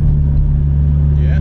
Yeah, so big thanks to Brett. The tune's perfect in this car. It drives so nicely. Everything works perfectly. It just drives like a normal street car. And as Brett said in the video, it's just the Howtek's just that extra level of protection and all those added features that it's got. But without trying to sound like a Howtek promo or anything like that, it is and does exactly what it's supposed to. But well, it's actually a very common question that, you know, I get asked with a lot of conversions, and people are like, I don't want to spend the money on a Howtek, and it all really matters to the level of the build. And like we said, we're future-proofing this one, but the main difference is those features that you can set up the parameters to, if it's doing this or if it's doing that and this or that. You can literally set up so many safety features compared to the factory. And the most important thing is that it makes boosty noises now. So it's like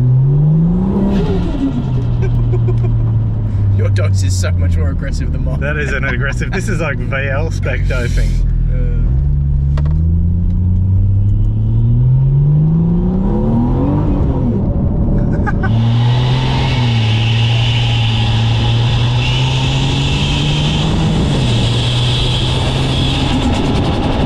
About it is that you can just soft pedal it everywhere. Oh yeah. And it still moves alright.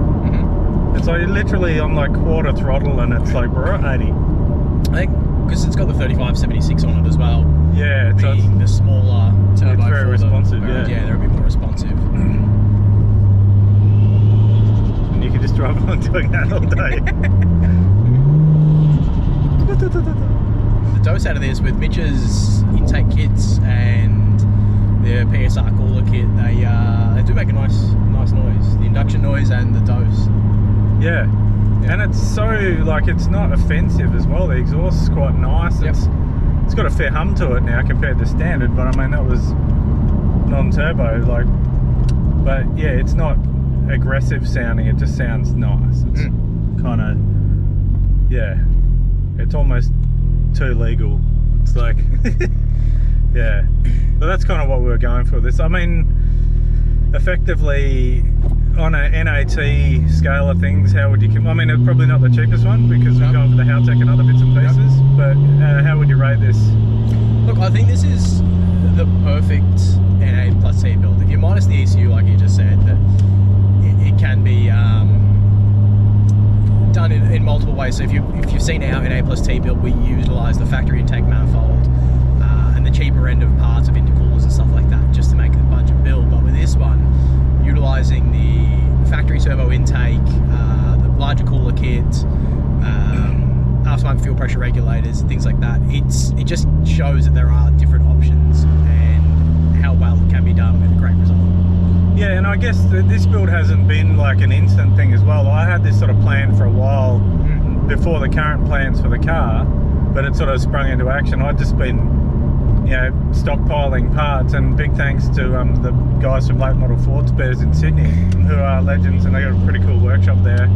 They managed to wrangle me an FGX turbo manifold and turbo and heat shields and all the gear for the hot side, and they're steel from Series Engineering. I actually swapped him my old FG modified manifold off the drag car for a completely stock one, so I had this one sitting here. I mean, realistically now though, you can get them aftermarket on both hot and cold sides, but this has got genuine Ford manifolds, hot and cold, and a genuine Ford turbo. You started sourcing your parts before all these were available. Yeah, true. And that's what we did with our NA plus T build as well, is that a lot of these parts weren't available, such as the exhaust manifold, which is a factory Ford replica, the intake manifold, again, factory Ford replica. The only variable is the billet fuel rail, which you have to run an aftermarket fuel pressure rig. Yeah. So if you manage to get all the factory parts and aftermarket, and you want to run the factory fuel rail, I'm sure there's people on Marketplace selling them that you can have that whole factory setup super easy for quite cheap, and they're all brand new now. Yeah, and realistically, we only did the billet fuel rail put an aftermarket reg on it because there was the option of sticking with the standard one and going with the Turbo Smart reg, which goes in the standard one, but we went down this path because we wanted to put that reg on it. Yeah, I mean, it's all worked out. It's all super neat and tidy. And economy-wise, I drove this all the way from Balan last night, and we're down in the deep southeastern suburbs, of Melbourne, going for a Palmer. And I'm glad you said it right. Literally, literally, and they're just over here. I've literally used a quarter of a tank of fuel. Well, that's a great thing about, I guess, even with the factory ECUs, it's super simple. A lot of people go, oh, I'm going to put 1,000cc injectors in. I don't need that much. But it does two things. It future-proofs a build. It gives you more fuel that you need, sure. But they can be scaled down in the tune. So it runs factory, and your fuel economy is still there. So yeah, it's a pretty common thing that people are scared about fuel economy, putting big injectors in. It's realistically how heavy your foot is. Yeah, yep. Indeedy. No, and it's so drivable, so normal. It's not like it's been turned into anything ridiculous. It's the exact same car. It's just got boost. Yeah. And even like driving wise, I mean, I had 19s on it before. It's got the 20s on it now. Same suspension, haven't changed that. It's all stock still. But it's just drives fine. And these wheels and tyres look great. I'm really happy with them. Yep. Back it up. Back it in. Let me begin. It works much better if you turn the microphone on. Alright, well, Mez is doing a video, and I'm going to do a video of him doing a video. What do you want to do? You know what? So here, what we're going to do is we're going to do two things. I'm going to hand you this, because I'm going to put this into the HoonTV video, but I'm also going to give you this to put on barrowtheworld.com. Well, I'll just put this away then. Alright, so yeah, what we're going to do is we're going to show, that's Mez's ute there, which you saw like a couple of weeks ago jump starting this car. So I was around the other way, but now the batteries are on the same side because we've done all that. But so Mez is going to talk about the difference in these two NA turbo swaps. And the lighting's not too bad if you get right over the top. But here, over to you, bro. Hello. Hello, Mr. Mark. So essentially these two are both NA plus T. They are the same internals. Mark did a pretty job of painting this rocker cover. So this one really replicates the factory turbo setup using the factory inlet manifold, the turbo one. It is running an aftermarket fuel rail, we'll get into that. The factory position turbo manifold, 3576, and from there it's essentially just the same but different. We're going to minus the Haltech out of this equation. This is a really cool upgrade. It is explained earlier, but essentially this has valve springs, this one doesn't. The oil pump gears are done, this one doesn't. This has got everything that my car or the Barrow of the World NA plus T car should have, except if you saw our videos, this was done on a budget build. It was literally the bare minimums to see what an NA plus T could hold and how far it will go, and it's literally been almost, I'd say, 2 years now, 40,000 Ks, probably one oil change, and it's still going. You did just say one oil change. Yeah. Nah, really, we do maintain it. So essentially, there's multiple ways of doing NA plus T, and that's what we're just showcasing here, is that the factory turbo option is a really neat, clean outcome. It just makes the car look super clean and complete. I've got no more words really to say it. Mitch's air intake kits are really nice, obviously with a nice touch of a custom-made lid. Maculek have these for sale. Same with his battery relocation kits. Makes it look super nice, super tidy, easy install. He has also them for sale, and you can jump on his YouTube channel to see how to fit them. They're a really simple thing to do. So PSR cooler kit with using one of our Barrow of the World intake silicons, as we don't run the blow-off valve or the boost sensor. It's all ran through the Haltech. It's not like the factory ones with how they had the ports off the side here. So with our one, it's a very basic setup. So these are an Auto Technica piping kit, Demon Pro kit with battery relocates and air intakes. Our silicon there doesn't run a blow-off valve, but so the big difference here is this bad boy is still the standard plastic intake manifold. People are running over 20 PSI boost in these. They're not a problem. It's just a complete different setup, different injectors and rail setup. The NA rails are different to the factory turbo rails. I can go on about this over and over again, but it's just really cool to see the difference between two different setups and how they go. So what do you think? The one thing I do like on Mez's car, though, I'm going to steal this for a second, from a factory point of view, is the later model Snowflake wheels, which for a factory wheel they were pretty good. Yeah. Yep. But he doesn't have Simmons, so yep. Yeah. And Mez also has the turbo rotors on his, which are very hard to see in there, whereas this one is yet to get them. It's got brand new standard rotors on it, but they all run the same caliper. It's just a slightly larger rotor. So the turbo rotors will fill up the wheels a bit nicer. But yeah, the brakes do work fine.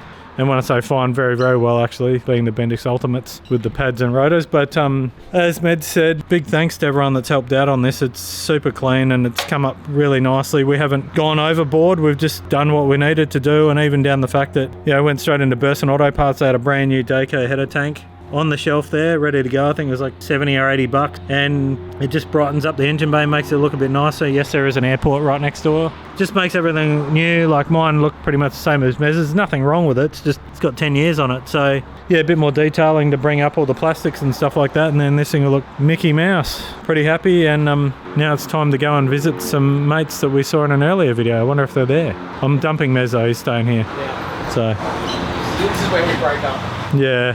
Oh, here, have your camera back. Thanks, man. Yeah. I'll remember you forever. I never knocked on nobody. Yeah. All right, home time again, and the car is here in, wasn't planned, but perfect place to put it, in Benzina Stables in Victoria, where all of these cars are being stored. Safest place to put it. It's in very good hands here with my mate Lukey and his colleagues. Pretty awesome joint, and they're only just getting started, so that whole wall there's going to be bikes and so forth, but yeah, pretty amazing place. So I've got to leave this here for a few weeks, go deal with some other stuff, and then we'll come back and keep working on it and doing some other bits.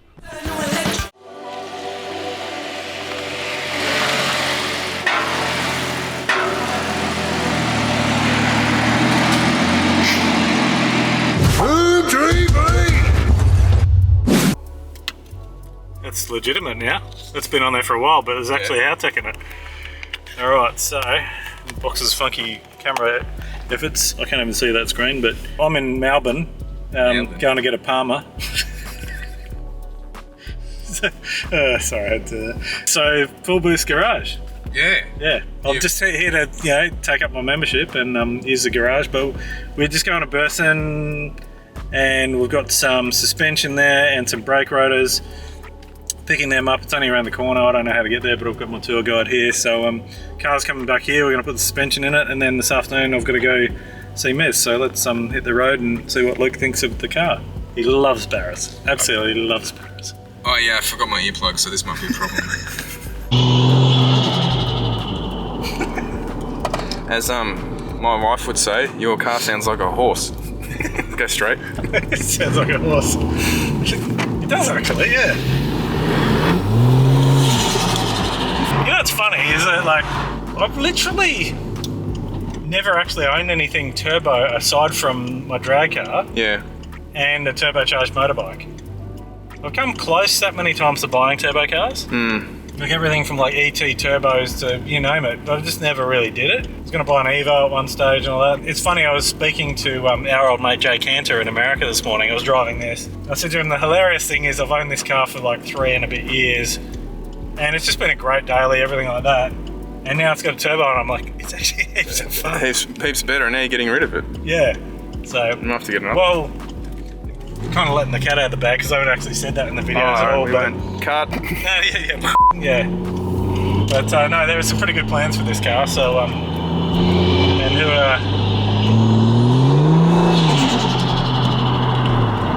I feel like a proper old school Melbourne VL driver. Now I've got to do a double actually shot. going to Burson because I'm actually getting parts for the car. There we go. Excellent. See that? BFFG XR6 Turbo. So turbo rotors are bigger. Yeah. I can't remember how much. I think it was 330 or something like that. So I've got the brackets for the bigger calipers and yeah.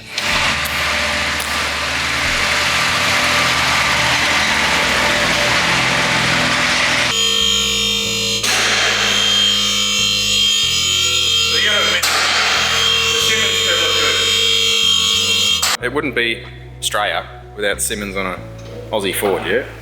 Well, I mean, given the plan for this car, it's got to have Aussie Simmons on it. Just mention what you're doing today. Hello, my name is Mark Boxer. I am from HoonTV. I'm using the Full Boost Garage today. That sounded terrible. So yeah, I've got Luke, expert cameraman here, barra lover. And so car's on a hoist. Our good friends from Burson Auto Parts have got a set of reset leaf springs over here, which are from King Springs, and also a set of King Springs for the front. This is basically the front brakes and the springs. So from there this afternoon, cat out of the bag, the car is going down to Mez's brother's panel shop because it's got an FG bulge bonnet for it, or hood for the Americans. That's all being painted today, I believe. They've got all the colour match and everything. So it's going to go down there, get that done, and we're going to go over and just do a couple little touch-ups on the car here and there. It's pretty good, but there's a couple of little spots I want to touch up. And then on Monday, taking this in to do more on it. So let's do some stuff.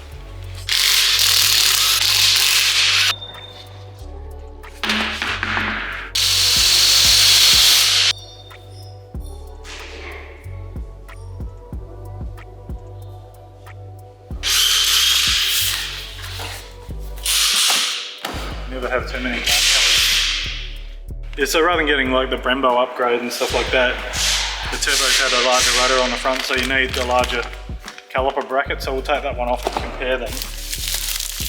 Just gives you same pad, same caliper, just larger diameter on the rotor, more contact area. So I guess means if you're really using your brakes, it's gonna not heat up as quick, plus fills up the wheel more. Well, the old saying, Boxer, it needs more dragons. Look at that. It's got a... Doesn't even have it. It's had a head gasket delete. Mate, this has literally got factory cruise control on it. Vacuum cruise control. This is deluxe.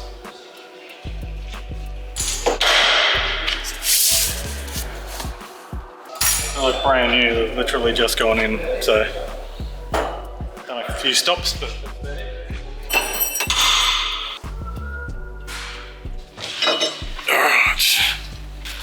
so non-turbo versus turbo. Same but different. So the height difference. Oh yeah. So basically it's like, you know, moving the caliper that much further out. Yep.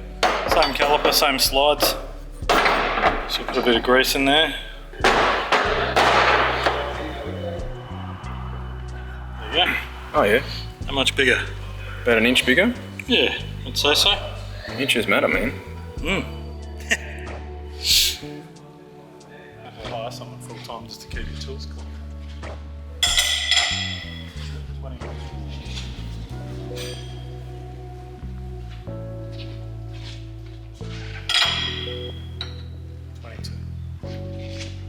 Take 3. You know what? I can't get a spanner right, but for some reason I've got a ruler for my eyes, because if I'm measuring something, doing like fab work or something like that, and I'm like the edge there and there, I can literally get a texter and just go, and I'll put a roller on it, and it's like within a couple of mils of the middle. It's like, it's weird. Yeah. Some kind of freak.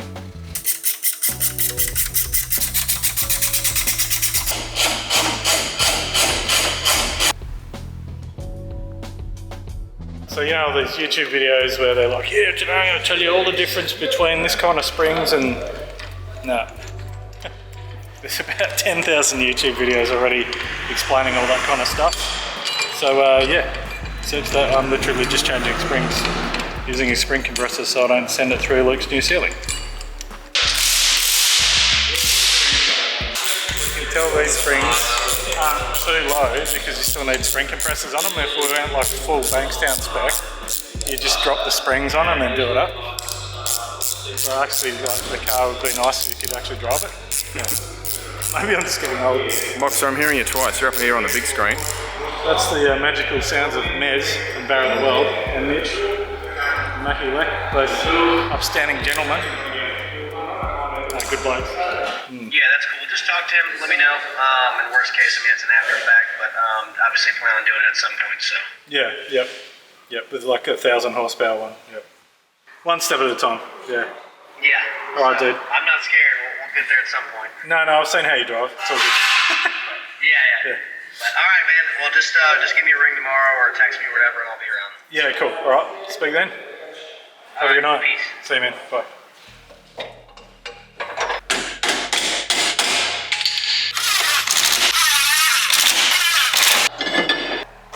The trick for young players, never dangle the brake caliper from, this is one of these, you know, how-to build things. Yeah, don't dangle the caliper and hang it off the lines because it's bad for the rubber hoses or the braided ones or whatever you're using.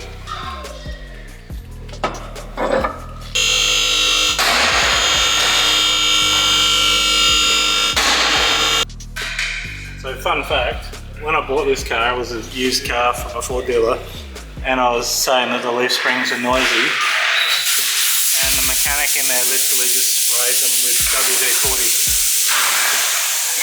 And I'm like, what's that going to do other than stopping them from rusting?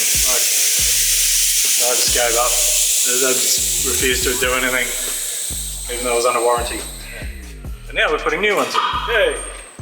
Everything's big here at full boost, even the pry bars. This is for getting the lid off the beer. It does look like a big bottle opener, doesn't it? Yeah. Yes, don't forget these. They hold the wheel speed sensor cable onto the leaf spring. So you don't want to be ripping that out, destroying it. This is the first non-Subaru to be worked on in here. Believe it or not, there's been a few barrows in here. There's been a few drinks between doing leaf springs in a car. Yeah. Yeah.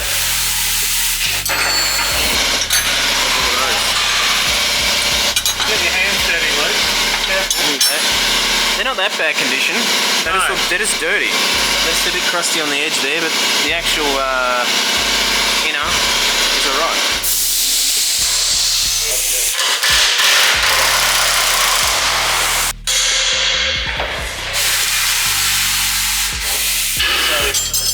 For the sake of it not being a pain in the butt later.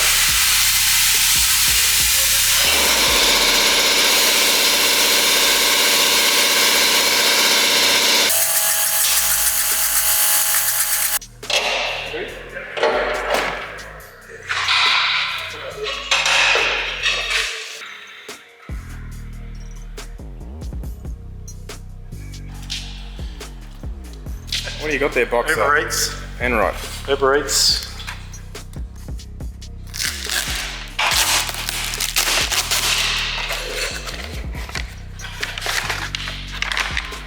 Beautiful. Saddle Super Pro. bushes. We've used them before. Yes. Good stuff. Yes, I couldn't bring myself to use the original ones, so I got some brand spanking new ones. What do you prefer, this one? This one? Or this one? This is basically a disaster these days. It's guaranteed failure. There you go. Better go back to this one. Look at that. New. Nice.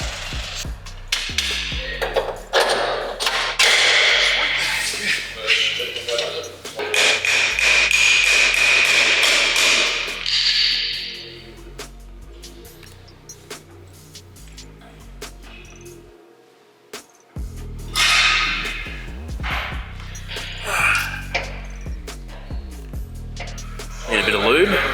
Get a light. Trusty King Chrome light here.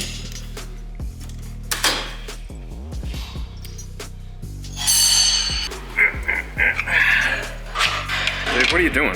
You gotta rattle gun the crap out of everything. Yeah, but you never rattle as an end process. You always check it afterwards because you can never really tell. Gotta get the seals. Oh, you're talking about the video up at the big screen here at Full Boost Garage. Look at that. Yes. You can come down here and check it out. Book your car in like these blokes here. Give it a bit of a service. One of the requirements here at Full Boost Garage, Boxer, is that you clean up after yourself. You know what, though? I will back myself 100% and say that anyone who knows me who has been honourable enough to let me use their workshop, it always gets left as nice as it was when I got there. It's just a respect thing. It's like all these dicks out there, and I say dicks because I can edit it, or whatever, that expect to take their car to a workshop and not pay for it when they pick it up. I've mentioned that before on a video. If you're getting work done in your car, pay for it. You can't go to Coles and get your supermarket groceries and all that for free and pay for it later, unless you're on a credit card. This is what you use for doing burnouts. It's rubber grease. Makes the burnouts heaps easier. Don't forget the lube, mate. Ready? Ready? In you go. Oh, they're beautiful. Get in there. Beautiful. As you can see up there on the TV, if you want to watch the best GDR content on YouTube, don't know about it, but no, that's Andrew working on his R32 GDR, doing a very OCD job of doing all the installs and changing things. It's going to eventually get a sequential or something in it. And that's got a thunder. Alright, moment of truth, let's see how low it is. Still going. Slammed.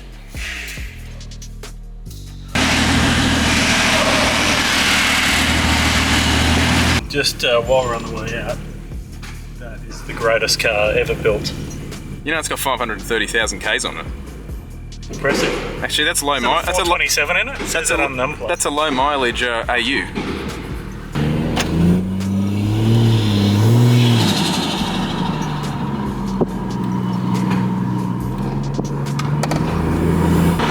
It drives fine. It's like, it drives like it did before, it's just lower and feels a bit firmer.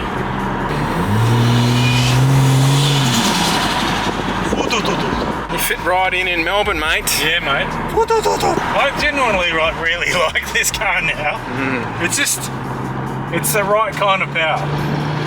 I think we've said that like 25 times. Yeah. It's like, if this thing had another 200 kilowatts, it'd be horrible. Nah, you wouldn't be able to use any of it. Yeah.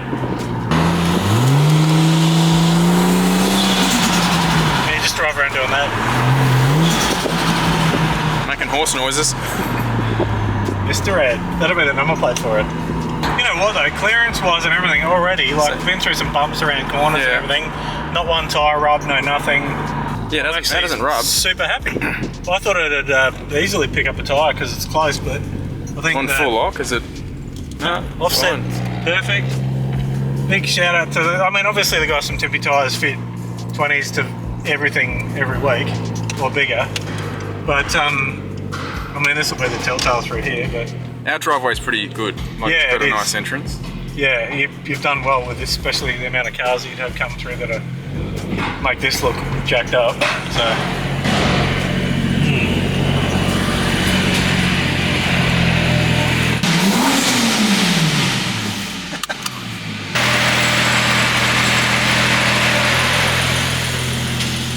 I only really just came here just to see the world's tidiest AU XR8 ute. We did make mention of it in the video though. So anyway, big thanks to the boys who got Jay Cantor and Lisa Kubo and Gary Kuo up there in the background on the full boost mega wall. That's what I'm calling it. Quick walk around the car now. So there you go, big thanks to Burson Auto Parts and King Springs. Got King Springs in the front and reset leafs in the back. It is low now, it looks bloody awesome. And it drives really nicely, like, doesn't it? You wouldn't even tell it was low driving it. It seats nicely, nothing rubs. Luke gave it the thumbs up, seal of approval. So now I think about it, I should probably mention while we're here on what's going on. What's the go with Full Boost Garage? Talk to me. It's a DIY garage. You can come, hire these hoists for as long as you want. We've got full tools here, everything you need to do what we were doing today. You didn't bring anything, did you, Boxer? No, nothing. Just my hands. Just your hands. Yeah, and my hands are nice and clean because I was behind the camera as usual. That's it. Full range of tools. You've got everything here you need. We've got trans jacks. We've got a whole heap of other tools here as well. I'm impressed with the ute though, Boxer. It goes well. It goes. That's sort of how you should mod it in terms of power, I think, for a street car. In terms of street barra, I should say. But that's how you barra. Yep. Yeah. Puts the power down fine, and it's going to be super reliable at that power. We all know that. So well done. Yeah, well, I'm very happy with it. And there's only a few more mods to do left, and I think it's going to come up pretty good. But it's always been a super neat, clean car, and I will miss it. Cat out of the bag again. But yeah, I'm looking forward to seeing what happens with this car. And there's Lisa Kubo. First person to ever run a 7 in a front wheel drive.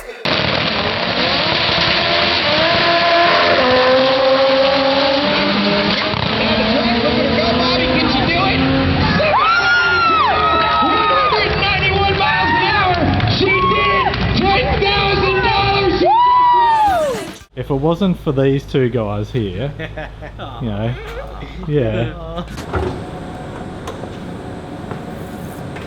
It smells again. It smells everywhere. All the time. Annoying YouTuber day 3. I don't want to be one of these YouTube guys that's like, hey, look at me, you know.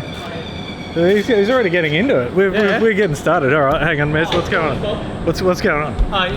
Who's here? What's going on? We Where are down here at Super Spray, where EJ is already getting into things and pulling bonnets off. So we have got a nice new shiny XR6 FG bonnet down here. Nice, freshly painted. Going, yeah, should be good. So you're going to help Mezzy? You're just going to stand there with your hands in your pocket? No, I've got EJ Someone's got to film. We got the Unless GoPro you set want up. to film. No, we got the GoPro set up, so I'm just following EJ's lead. He's the Falcon and Barra master here. Please. So talk to me, you are a bit of a barra connoisseur then, I hear? Connoisseur? Not really. I don't mind the good old barra. We can do a bumper to bumper maybe after. One. You want me to get my car around? Yeah, All right. we'll have a look at it. Alright. Yeah. We'll get it down. So that's a low bake oven. Do you know if they got a high bake oven as well?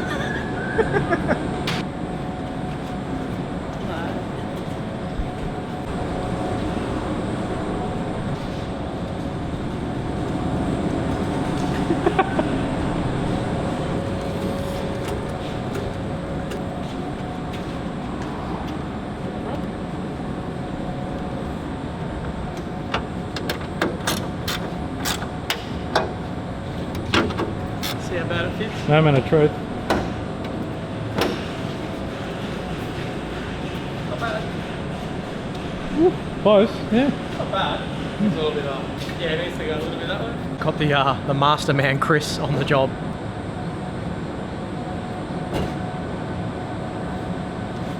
Look at my movie star. Yeah. Because you press the movie button. Remember how Mitch was teaching us French and he said the pièce de résistance? Yeah, that's like the piece de resistance. Mm. The rock. What's that in English? The really cool piece that goes on last. I think I said that better than him too. That was the rock cover then, but now it's this. We started filming this before, but the lighting was horrendous, so all that off. Mez was going to do this, but instead of risking it going on crooked, I'm going to do it. Because I would definitely mess this up. So the bonus is the original badge has actually got a bubble in the chrome. There and there, it's got a bubbly, so in my panel shop expertness, it's very sharp on my fingers. Get in there. Ready?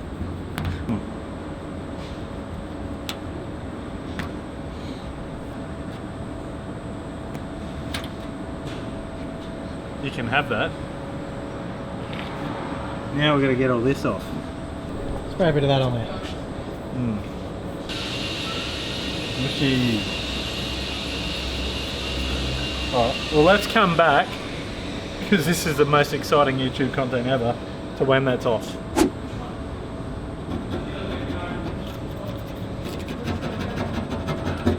Nearly there.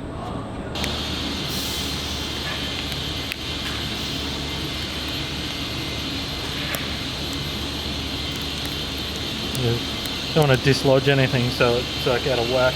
This is turbo. That one's a bit nicer.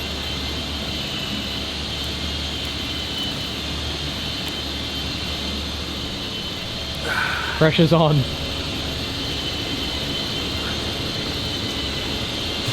I'm literally not turning into one of those YouTubers.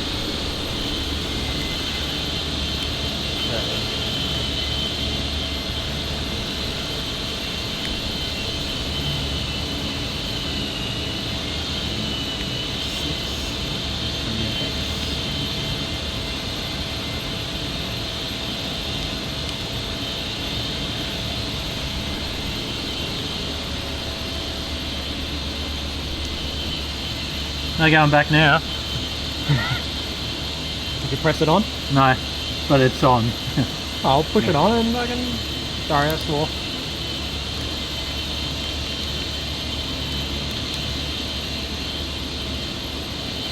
They're kind of impressive badges these though, with the like the raised lettering.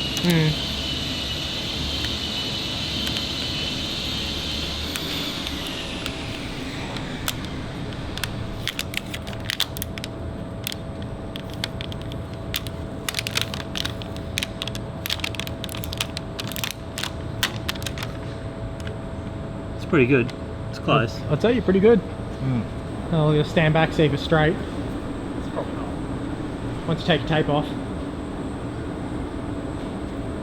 I can literally mess with your eyes though and be like, there you go. Yeah.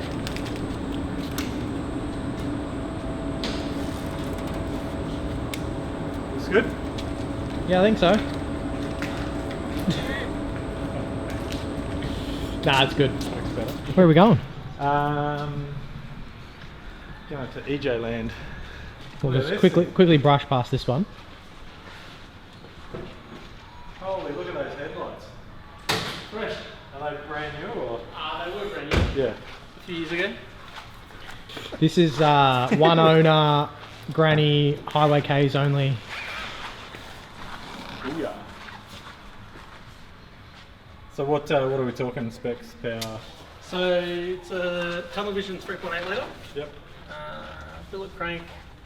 Precision 85mm turbo. Yep. 340 340 kilowatts. 340 times 3. Yeah. Nah. Now what it make? Well, what's it made? Made just under, probably 1250 I think. Last time I was on the dyno. Yeah, horsepower, yeah. Yeah. Yeah. So 930 kilowatts. Yep. Yeah. What sort of boost? 40 pounds. Yeah, nice. And it's nice that, you know, the Haltech is nicely tucked away back there. Oh, look at that. Mechanical fuel pump. Yeah. Is this still got a lift pump in it? Just got a stop in the tank. Yeah, yeah, yep. So It's in there somewhere. And then the little surge tank thing down the front there. little surge tank. Yep. Well, the brushed look rocker cover looks awesome, doesn't it? You reckon? Yeah. Was that my idea that I come with that? I don't know. Yours is bright. I think I think some sarcasm here. No, I think it was. Yeah. I remember we were in here, we were going to paint it and we were going to do something, and then we started fixing the intake up, and then the turbo was going to get polished, and then we ended up stripping it back, and then it ended up getting, oh, this actually looks nice. I want my rocker cover to look like a DeLorean. Yeah.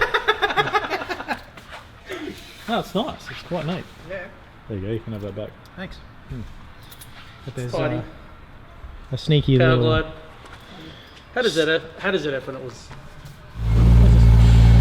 It's a lightweight barra. Hey? Lightweight barra. Yeah. Almost a Flintstone car. So the only reason I've got the camera out, was because I know EJ loves going on camera. You still going around with that thing? Yeah. All right. Hang on. Thanks, mate. Thank you. Legend. All right. So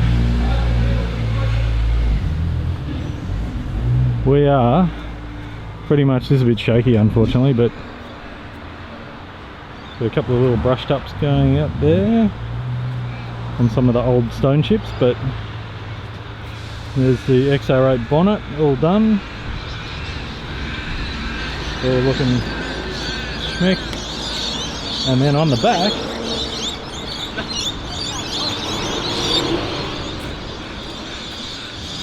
the new hard lid. So look at this thing. All the old wheels and leaf springs and stuff in the back there, but look at that. Awesome. Alright, so ugly YouTuber day whatever, and big thanks to Super Spray. We're here. Also the hard lid's gone on from Flat Top Products today. So the car's looking awesome. And now we're going to take it to Mackie-Lek, just do one more thing in the Haltech, and then send it. Send it where though? Hey look, Mez is over there. Mitch is there. We're kind of back where it all started. It's all come. So we brought it in before it goes out to show Mitch. Look at that. It's even got a hard lid on it. XR6 bonnet. Oh yeah. Look how low it is. I can't even remember what it looked like. It wasn't even that long ago. I think my brain was so mush by the end of it. I've just forgotten what it looked like.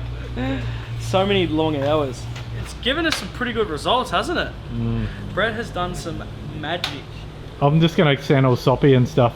If it wasn't for these two guys here, you know, this would have never happened. This is an amazing thing we've done. It's been a lot of fun. Do you like how low it sits? It looks sick. And Look how hang on.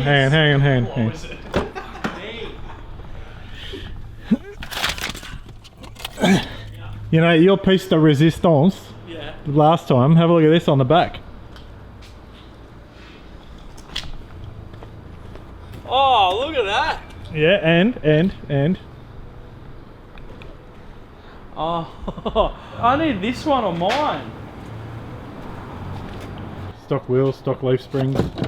So Mez, this is the end of the road for now. For now. We're not saying where we are or what's happening, but there's going to be a bit of a pause in the videos of this car. Roughly about 45 to 60 days.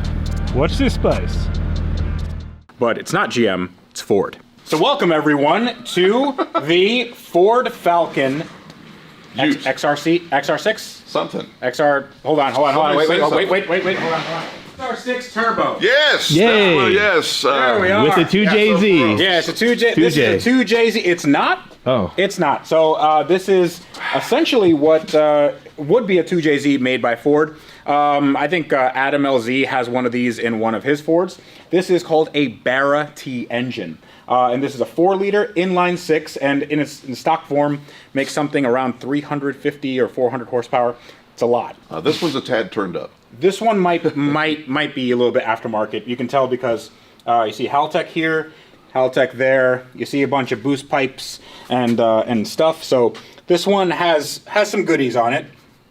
And this one, is it a manual automatic? This is an auto car, but for we want to equally offend everybody the way it is. So if we go over there and stand in front of the Holden thing and they're like, oh, it's Holden red.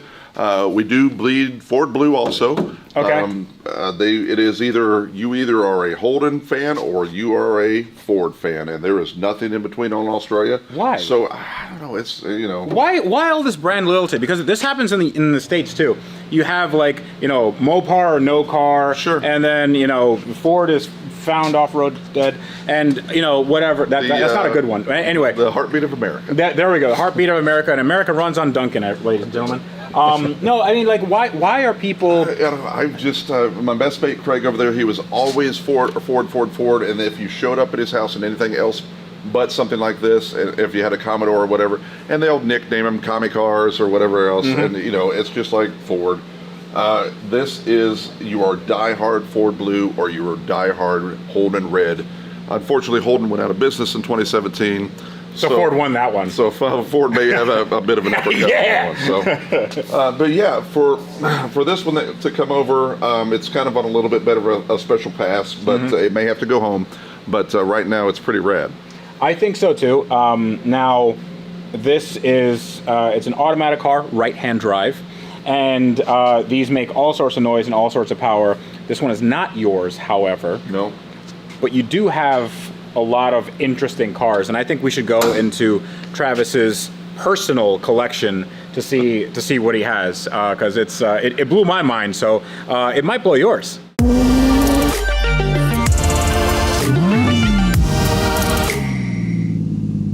All right, so it is Sunday and it is 11:20. We're here at Travis's house. We went to PRI, did the after party, hung out with a lot of good people, a lot of good friends, met a lot of good people. Let's head in here and see what we've got in the garage today. So this car here behind me is our 2025 giveaway for the Outback in the Midwest. This car did not look like this a couple days ago, didn't have the wheels on it. What else have they done? I think over here, torn apart in here, but we've got a fender in here because this car actually came from an auction, had like a little front end hit here. But this is going down to Freddie's in Florida, Tavares on YouTube if you don't know him. He's done a lot of work on this, and you can actually show him over here.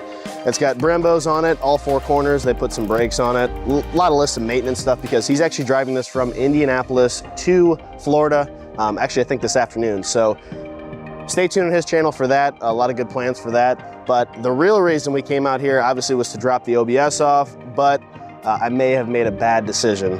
I don't have the key on me here, but if you just want to pan over that way.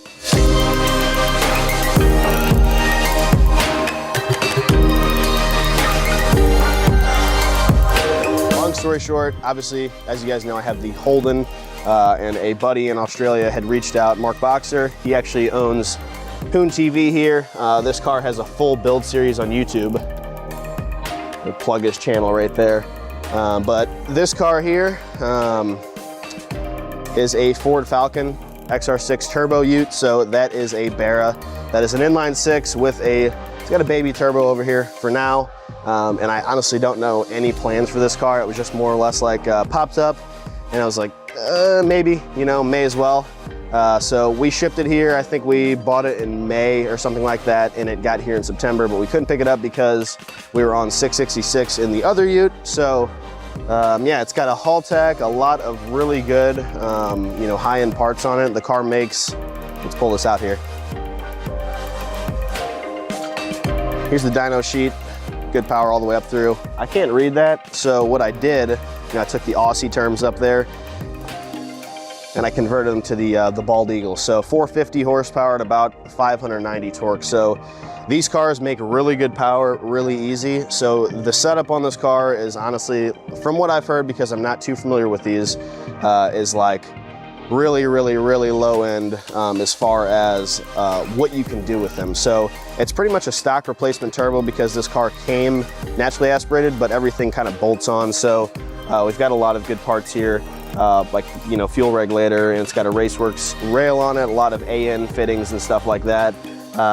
Lowered, you know, these come from the factory with those the Fords do. But Simmons, new brakes. He honestly went around the whole car and did a lot of maintenance stuff that most people wouldn't do when you buy a car from. So as far as the suspension, the brakes, really just a lot of little stuff. The only things I have done to this car was this hood here. So the hood is actually off of an XR8, which is an 8-cylinder. So they're usually flat, but this hood here has obviously the bulge in the middle for like a cowl hood. They call them bulge hood, haha. And then it had a soft tonneau cover. So you see this ute has another hard cover on the back. Similar to this one, they call them twin humps in Australia. But this silver Falcon here came with a soft cover, which is just like a rollable tonneau cover. And I wanted the twin hump, so I had that fitted before it got shipped over here. And then this was a surprise because I didn't even know it had this, but you press the button and it is all electronic. So it pops up. We've got the hood in the back there, the factory flat hood, but it is just like your normal pickup truck. Same thing as the other ute. It's got a spare tire underneath, and obviously the tailgate here is just like the other one. This is a heavier tailgate in comparison to those, from what I've noticed and stuff, but a lot of similar stuff. Of course, we can go over here and show them the driver's side. A lot of similar stuff. Of course, it's right-hand drive. This car is an automatic, which is fine. Autos, whatever. If you're wanting to make it fast, which I'm not hinting at anything here, auto is the way to go. To be consistent with stuff, stick shifts are fun. I'm a stick shift guy, obviously, but I have no idea what the plans for this car are. Makes good power now, but we may have to turn it up. Like I said, I don't really have any idea for this thing, so let me know what you guys want to see. If you have any questions on this thing, drop a comment. I'll see if I can answer them to the best of my ability, because obviously I'm a Holden guy. I've got a Harrop supercharged shirt on here, obviously, because mine's supercharged. But yeah, we figured we try the Ford out here. This is actually the first Ford I've ever purchased. I don't know if that's a good or bad thing. I may be going down the wrong path, but we'll see. So I'm excited to see what's to come with this thing. And yeah, thanks to Mark Boxer. Make sure you guys go to his channel and check out everything he's got. And then I'll plug these other guys down here: Haltech, Bear of the World, Raceworks, HoonTV, of course, All Trade Automotive, which is, he tuned this car. Maculek did like the little fit and finish pieces as far as the battery tray hold down. And then of course, Horsepower Junkie for some internal engine stuff. So the car has, I guess, the typical stuff that you would do to a Barra, like as far as springs and oil pump, you know, chain, all that sort of stuff. But it's cool because I'm not familiar with this car or the platform, so it's something honestly to learn. I know it makes cool noises. I'll turn this on real quick. It's cold, so I won't do nothing too crazy, but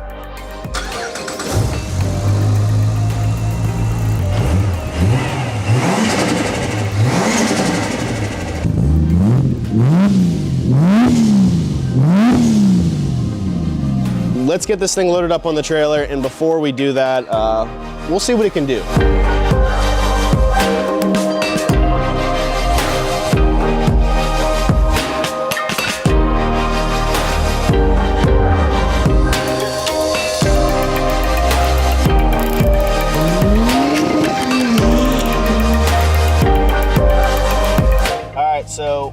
burnout there through a code. I think just for like an ABS or something, because typical Ford fashion, did a one-wheel peel. So we're just going to take it down the road real quick, and obviously can't do anything. It's wet out here, so can't do anything too cool, but it'll probably make a couple cool noises here. I'll turn that button there off. What do we say we stab it right here and see what it does? It'll do it. Yeah, it's a lot of intake noise there. Let me see if I can roll Grant's window up. But yeah, it makes cool noises, does cool things, and it is extremely low. We scraped actually leaving Travis's garage there and tore the concrete up a little bit, but yeah, it wasn't too bad. Just gotta, I guess, watch going in and out of places. I'll leave this window down here, so maybe you can hear a little turbo noise. Let's see here.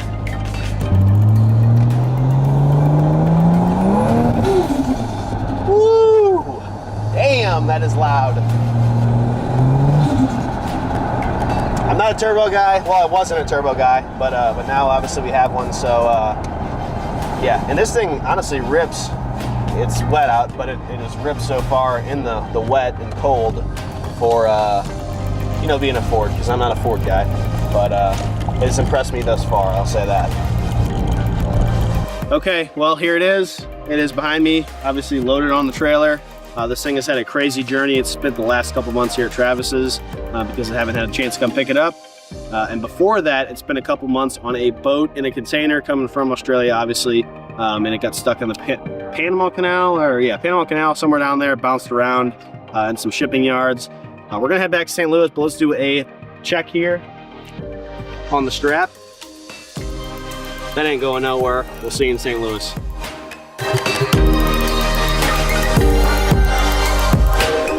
Everybody's been asking, but here it is. XR6 turbo. He's back.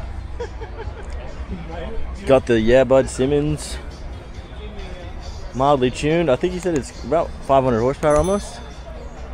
But yeah, only one I've seen here. Just quite stockish inside, but it's pretty tidy, man. It's a tidy XR6 turbo. Unreal, man.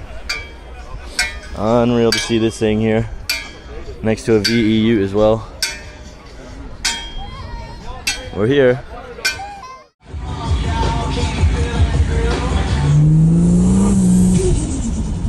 Makes cool noise.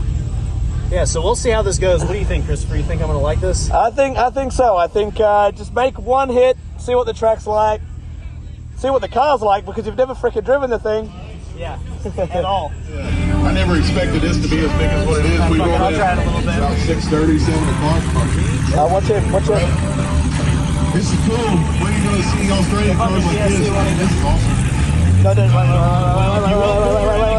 Wait. We'll see you back here September 19th. All right, down